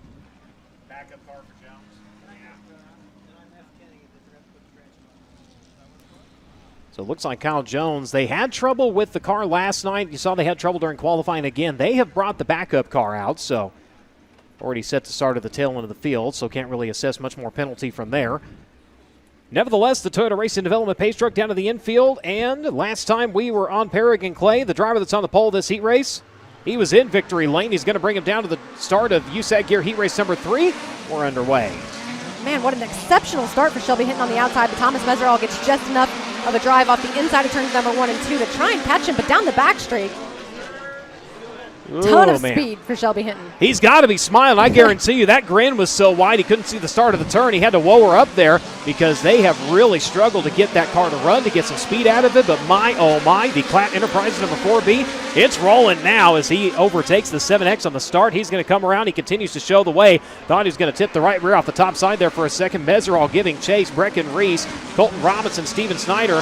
Those 5 drivers right now sitting in transfer spots, and Snyder trying to get one more here as they look on the back straightaway. Yeah, so Steven Snyder sitting in that transfer position, looking for some insurance there with Colton Robinson, but all 5 of those top cars right now in the transfer spot. Zach Weigel 1 spot out looking in, and Thomas Meserol trying to woe it up a little bit, gets around the outside of Shelby Hinton in turn number 2. Set it up down the front straightaway, completed the pass, and really got it going off as they worked off of turn number 2 onto the backside of the speedway. Now he's going to go ahead and rear up and take off. Meserol trying to grab the heat race win. Shelby Hinton back to second. Brecken Reese and that Chandler Grand Prix Sonny's Grocery 00 rides in third. Steven Snyder Jr. in fourth. Colton Robinson in fifth. Weigel, Boxell, Jones, and Newton right now right out your field. And as soon as the 7X went around the outside of Shelby Hinton, he moved up to the top side of the racetrack as well. So now he is trying to generate more speed on the top side of the racetrack and is under attack on the bottom by Brecken Reese. Reese not quite able to get there. Another graduate of the National Open Wheel 600 Series up into the midget ranks. Rides in that third spot for the time being. Steven Snyder in the meantime is reeling those 2 in. Reese one more time looking to the inside as we'll look back outside of the transfer. Good battle going on back there with Kyle Jones in the 27. He and Boxell duking it out there as they come around to the wave of the white flag and 1 to go. 1 lap to go for Thomas Meserol on the top side of the racetrack. They have found significantly more speed with this car this year, and they're off to a really great start as Thomas Meserol brings it through turns number 3 and 4 on the top side of the racetrack. A perfect line ran. He takes a checkered flag. Meserol grabs the win, Hinton crossing in second, and Brecken Reese in third. Steven Sonder Jr. in fourth. Zach Weigel unofficially with the final transfer spot. Robinson, Jones, Boxell, and Newton unofficially running out your field. But your winner, ladies and gentlemen, picking up right where he left off here in 2021 out of San Jose, California, the England Machine and Tool Team STV, EA Stealth, Spike, High Performance Lubricants, 7X Race Fans. Give him a hand, Team S, Thomas Meserol. Meserol grabbing the heat race win. Shelby Hinton in second. Brecken Reese, Steven Sonder Jr., Zach Weigel, Colton Robinson, Kyle Jones, Jacob Boxell, and Kevin Newton running out your field. Let's go down to Drake.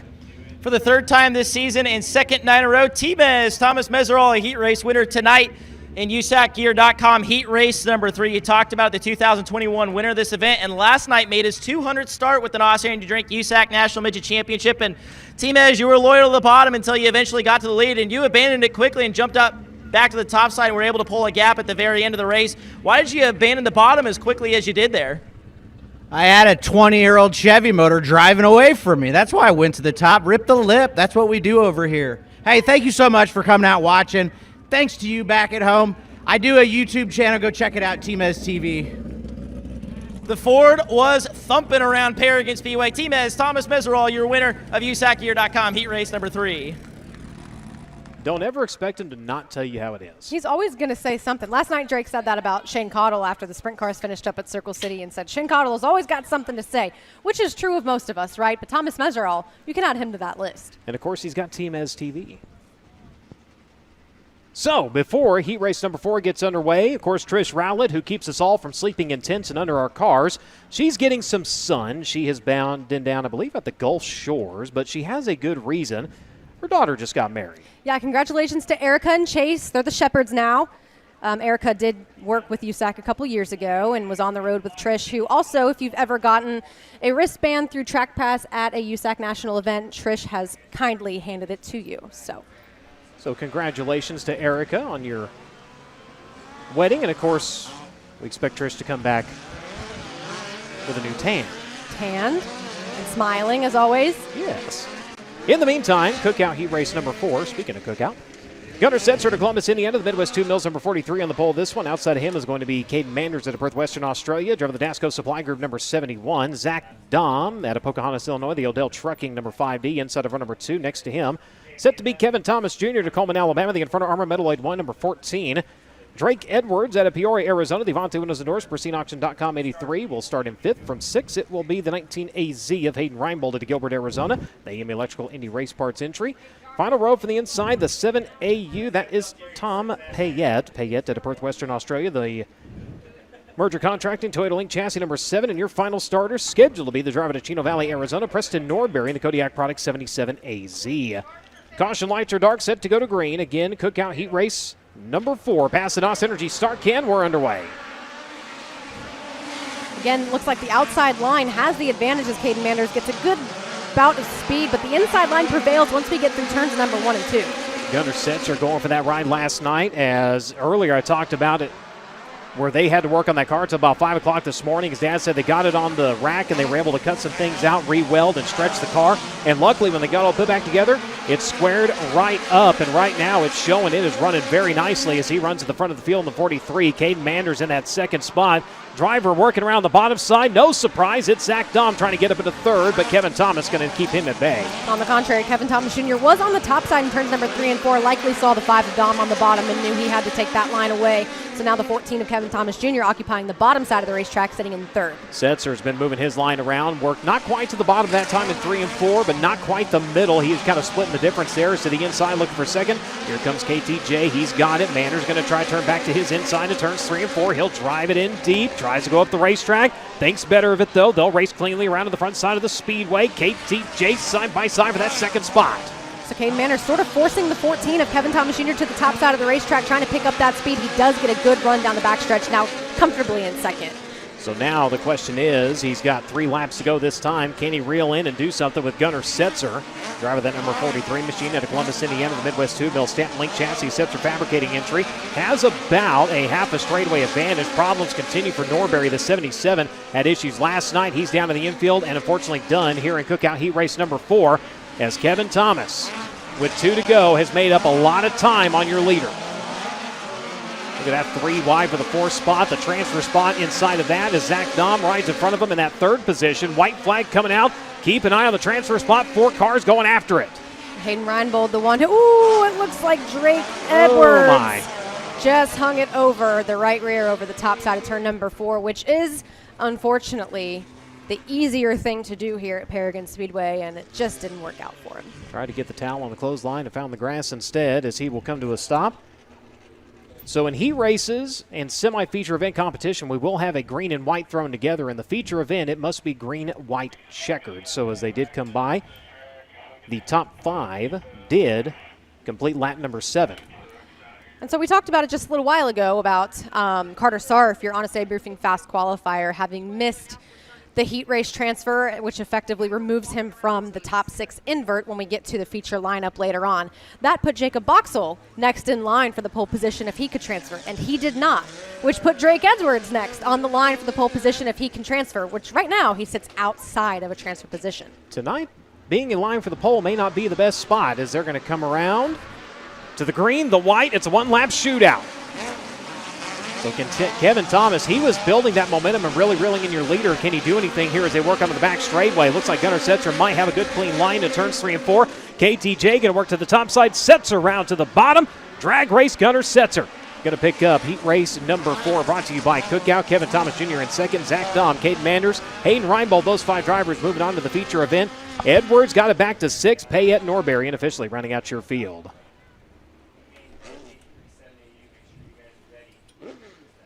So your winner, ladies and gentlemen, out of Columbus, Indiana, driven the Midwest 2 Mills. The cure starts now. Bar Properties, Setzer Fabricating Lynch Machine number 43. Race fans, give him a hand. Gunnar Setzer. He'll pick the win, and he'll get a word with Genevieve.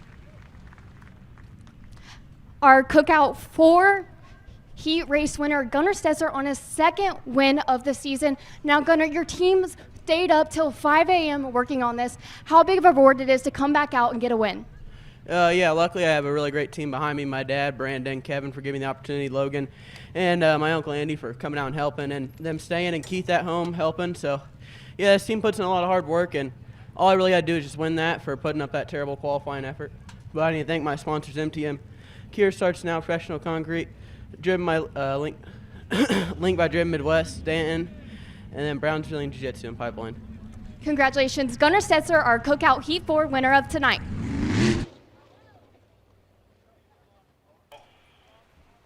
Thank you very much, as that'll wrap up heat race competition tonight for the USAC NOS Energy Drink Midget National Championship. 410 Sprint Cars is going to be next on the program. Again, 40 of those drivers checking in here this evening. Gentlemen, have at it. Thank you very much, Brian. Brad Hubert, Chad Taylor back with you. We're going to do heat races 1 and 2 before we have the USAC Midget B-Main coming up. But let's go through the starting grid for heat race number 1 here tonight. Logan Calderwood, the 6 car out of Goodyear, Arizona, is on the pole. And Jackson Sloan, the 16 out of Noblesville, on the outside of the front row. Inside of row number 2 will be the 28 out of Corey, Indiana. That's Brandon Maddox. And his outside will be R.J. Johnson, all the way from Levine, Arizona, in the 33P. How about this for row 3? Ricky Lewis, the 41 out of Camarillo, California. He won the Chuckamatti Classic back on May the 10th. And Jaden Rogers, the 06 out of Worthington. He's been quick every time he shows up. Absolutely has. In the 4th row on the inside, we have the 34 of R.J. Miller out of Edgewood, Texas. And his outside, we've got a local competitor, the 67L of Josh Lane. Brendan Marshall, the 43 out of Wills Point, Texas, on the inside of row 5 with Landon Butler, the 18B out of Galveston, Indiana. And the top 4 in each of the heat races will advance on to the feature. Everybody else will head to a couple of B-mains. Brad, if the folks outside there haven't noticed, we got a couple young gentlemen in orange vest making their way through the stands this evening. Those are our 50-50 sales. If you see those fellas walking by, reach out, grab them, pick yourself up some 50-50 tickets and a chance to win tonight's 50-50 drawing. I expect that number is going to be pretty good by the end of the night. We'll have that during the sprint car feature later on tonight. I want to give a shout out Billy Shepard watching on FloRacing from his home in Arizona, the grandson of the founders of Paragon Speedway, Ed and Bell Shepard. Also, we want to thank everybody who has taken care of Paragon Speedway over the years with Keith and Judy Ford.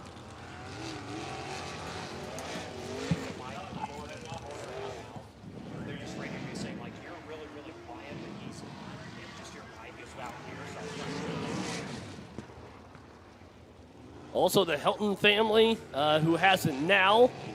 Corey, Darrell, Cassie, and of course the Johnson family who's taking care of this racetrack over its 71-year history here at Paragon Speedway. As we get the furl flag in the air, Chad, we'll go racing next time by in heat race number 1.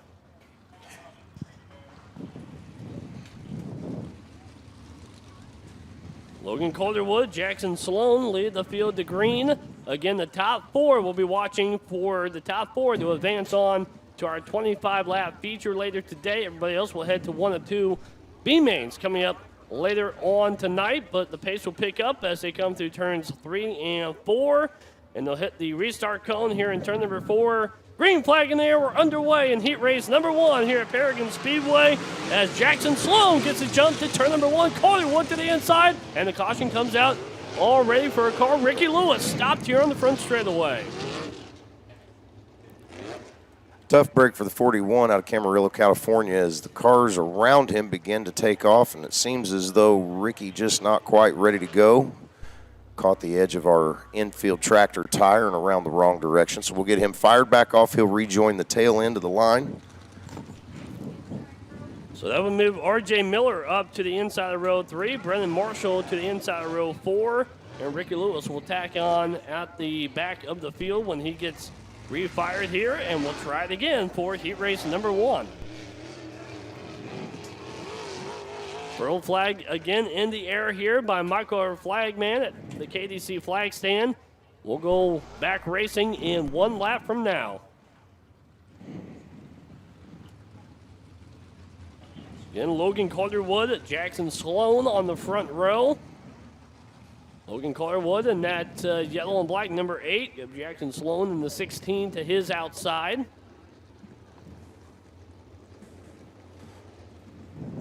As they'll come through turns 3 and 4, we'll try it again for heat race number 1. And the green flag is out. We're underway in heat race number 1. As we'll dive off to turn number 1, Calderwood gets the jump this time to turns 1 and 2. Sloan tucked in behind. The way down the back straightaway, Calderwood continuing the lead. Side-by-side battle for the second position. As they come out of turn number 4, Calderwood leads lap number 1. R.J. Johnson's up to the second spot. Jackson Sloan tucks into the third position, and Brandon Maddox and Jaden Rogers as Calderwood gets sideways in turn number 4, but able to save it, and not only just save it, but hold on to the lead. See Jaden Rogers fighting his way up through the field. He pulls up along the inside of the 28 of Maddox, not able to get the job done this time by. We see the 41 of Ricky Lewis going to pull down on the inside, slide up in front of the 16. Good battle for that last transfer spot right now. Rogers has it, but Ricky Lewis is right there as they come out of turn number 2, and the caution flag flies for a car that is slow here on the front straightaway. That be the 18B of Landon Butler out of Galveston, Indiana. 3 laps being shown complete. Logan Calderwood the leader. R.J. Johnson second. Brandon Maddox third. Jaden Rogers is fourth. And Ricky Lewis, the first car on the outside looking in fifth. As we'll have a single file restart when we go back racing here in, it would appear, a lap and a half from now. I'm sure Ricky Lewis and Jaden Rogers not too upset about that caution flag, Brad, as the field began to stretch itself out just a little bit. We saw Rogers able to pull up along the inside of the 28 of Maddox, but Maddox always tough. And Jaden not able to get the job done that time. We'll see if this caution flag allows just a little bit of time and a little closer real estate for him to make some plays in. 5 laps to go when we go back green here. 3 laps shown complete as the field now knows the tail as they will enter the restart zone here in turn number 4 as the track already beginning to slicken up just a little bit. Green flag in the air, we're back underway with 5 laps to go. Calderwood leading, R.J. Johnson into turns 1 and 2. RJ along the inside of the number 6 of Calderwood. We see the 28 of Maddox and the 06 of Jaden Rogers still side by side back there battling it out for that 3rd and 4th spot. And here comes Ricky Lewis to the high side. He's looking to get to that final transfer spot. He's all over the rear wing of Jaden Rogers back in the 1 and 2. Here comes Lewis to the high side. High, wide, and handsome. He'll move into the top 4. He gets by Rogers, now trying to get around Maddox for the 3rd spot. Calderwood continuing to lead. R.J. Johnson, 3 laps to go. Side-by-side battle. It's Maddox to the inside. Lewis to the top side for that 3rd position as they come through turns 3 and 4. Good side-by-side battle. Maddox hangs on the 3rd for the moment. See the 41 looking at that outside line, going to try to carry his momentum down the backstretch. But again, the 28 with a full head of steam heading off into turn 3 and 4. Ricky going to try to sail it out on the top side. White flag in the air, final lap of heat race number 1. Logan Calderwood, R.J. Johnson, Maddox, and Lewis. Those will be the 4 transfer cars as they pulled away from Jaden Rogers. Ricky makes the pass on the 28 of Brandon Maddox. We'll see if he's able to hang on to that, and he is as the checkered flag flies. So it'll be Logan Calderwood first, the 33P of R.J. Johnson second, the 41 of Ricky Lewis third, and the 4th and final transfer spot will be the 28 of Brandon Maddox. A lot of good cars going to the B main. Jaden Rogers, R.J. Miller, Jackson Sloan, Brendan Marshall, Josh Lane, and Landon Butler will head to one of the B mains. We'll get ready for heat race number 2 before we go back to the USAC for their B main. Harley Burns, the 16B on the pole out of Brazil, Indiana, and Cameron LaRose, the 13P out of Phoenix, Arizona. 2 of our local guys and weekly competitors, the 22 of Brandon Spencer, and alongside him will be the 77 of Todd Hobson. Todd Hobson, the points leader here at Paragon Speedway, coming into the night. Then row 3, Hunter Maddox, the 24M out of Bloomington, and Evan Mosley, the 2 out of LaPel. Row number 4 will be the 16K of Colin Parker and the 16B of James Boyd. The 42 AU, I should say, out of Sydney, North-South Wales, I think is how it's called. Nathan Smith and Isaac Chappell, the 6 out of Willow Branch, Indiana. Nevertheless, he's the 2nd of the 2 Australians here in this heat race.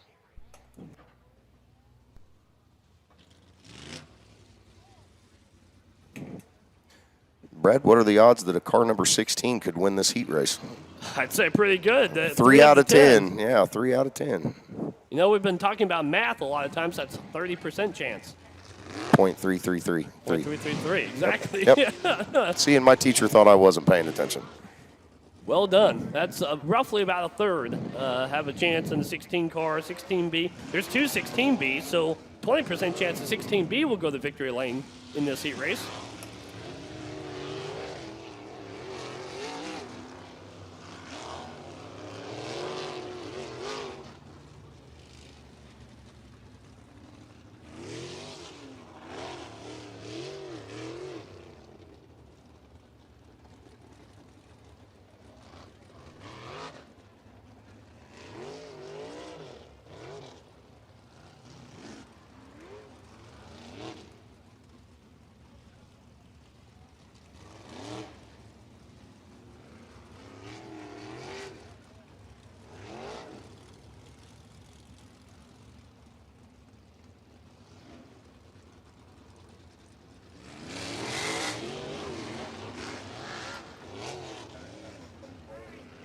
So school's in session up here in the broadcast booth on several different topics, but the field now rolling for heat race number 2 here tonight at Paragon Speedway. Again, the top 4 will advance on to the A main, which will be 25 laps in length. Everybody else will head to one of 2 B mains, which are 12 laps in length, and those B mains will take place that will be right after the feature for the USAC Midgets here tonight. Listen, I know nobody wants to run the B main, but the B mains last night were pretty exciting at Circle City, to say the least. I mean, those were feature races, folks. I mean, no doubt USAC and FloRacing bringing you the best of the best here for Indiana Midget Week.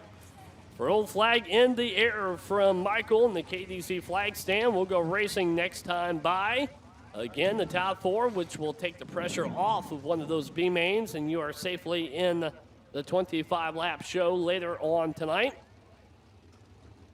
Harley Burns, Cameron LaRose leading the field down the back straightaway, ready for the start here in turns 3 and 4. As they come through turns 3 and 4, and the pace will pick up. Green flag in the air, we're underway for heat race number 2 here for the D-Transport 410 Sprint Cars. Good jump for Harley Burns. He's got the lead in turns 1 and 2. LaRose fighting to the high side, but Burns pulls away by a few car lengths into turns 3 and 4. Harley Burns looking for redemption after last night's feature at Circle City. We've seen Harley win here already this season, and I say it each and every week, Harley's one of the up-and-coming stars of the sprint car racing world. Here comes Todd Hobson to the inside of Brandon Spencer. Hobson to the 3rd position. Spencer fighting back to the high side. Good battle for that 3rd and 4th position as Hobson gets to run out of turn 4 and takes over the 3rd spot. Whole lot of dig in that 77 machine as you see him patiently and methodically work the bottom of turn 3 and 4, looking to stay away from those slick spots on the top side of the speedway, Brad. Brendan Spencer got high on the cushion, turned well through turns 3 and 4, back on the rear end of that number 77 car. Now here comes Hunter Maddox. He's to the inside of Spencer, and Maddox will take over the final transfer spot. Hunter Maddox with Butch Mundy spinning the wrenches on that 24M machine.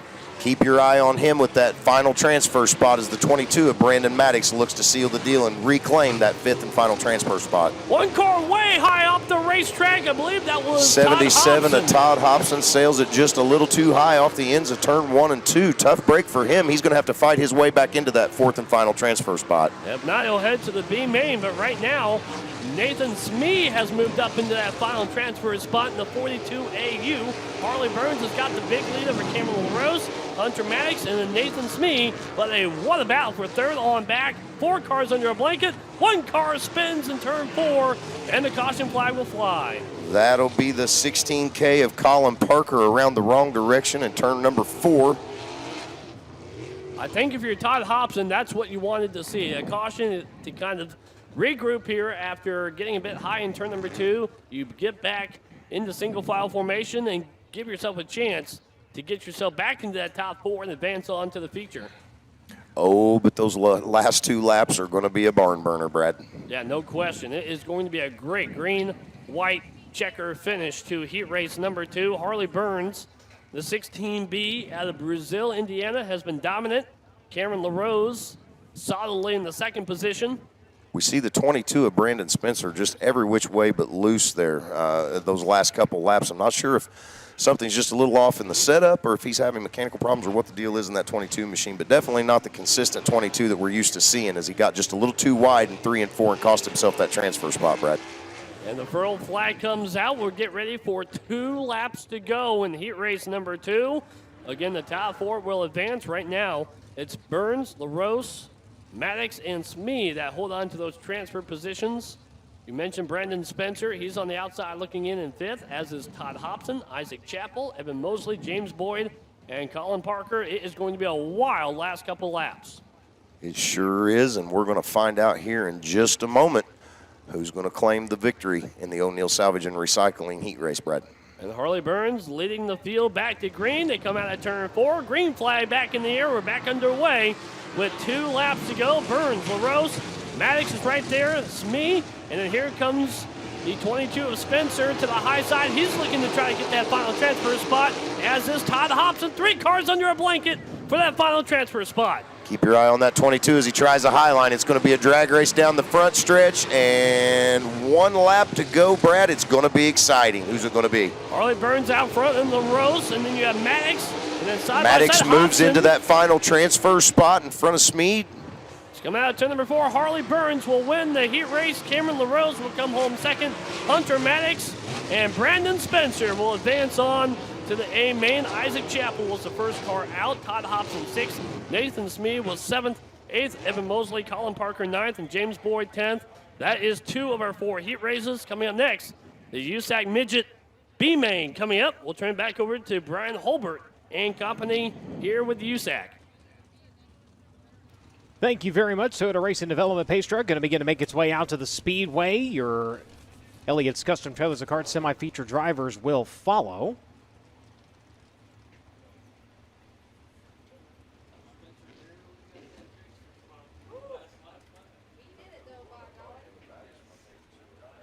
If you're in the market for a new or used trailer, motorcoach, or golf cart, look no further than Elliott's Custom Trailers and Carts, one of the nation's premier outlets and located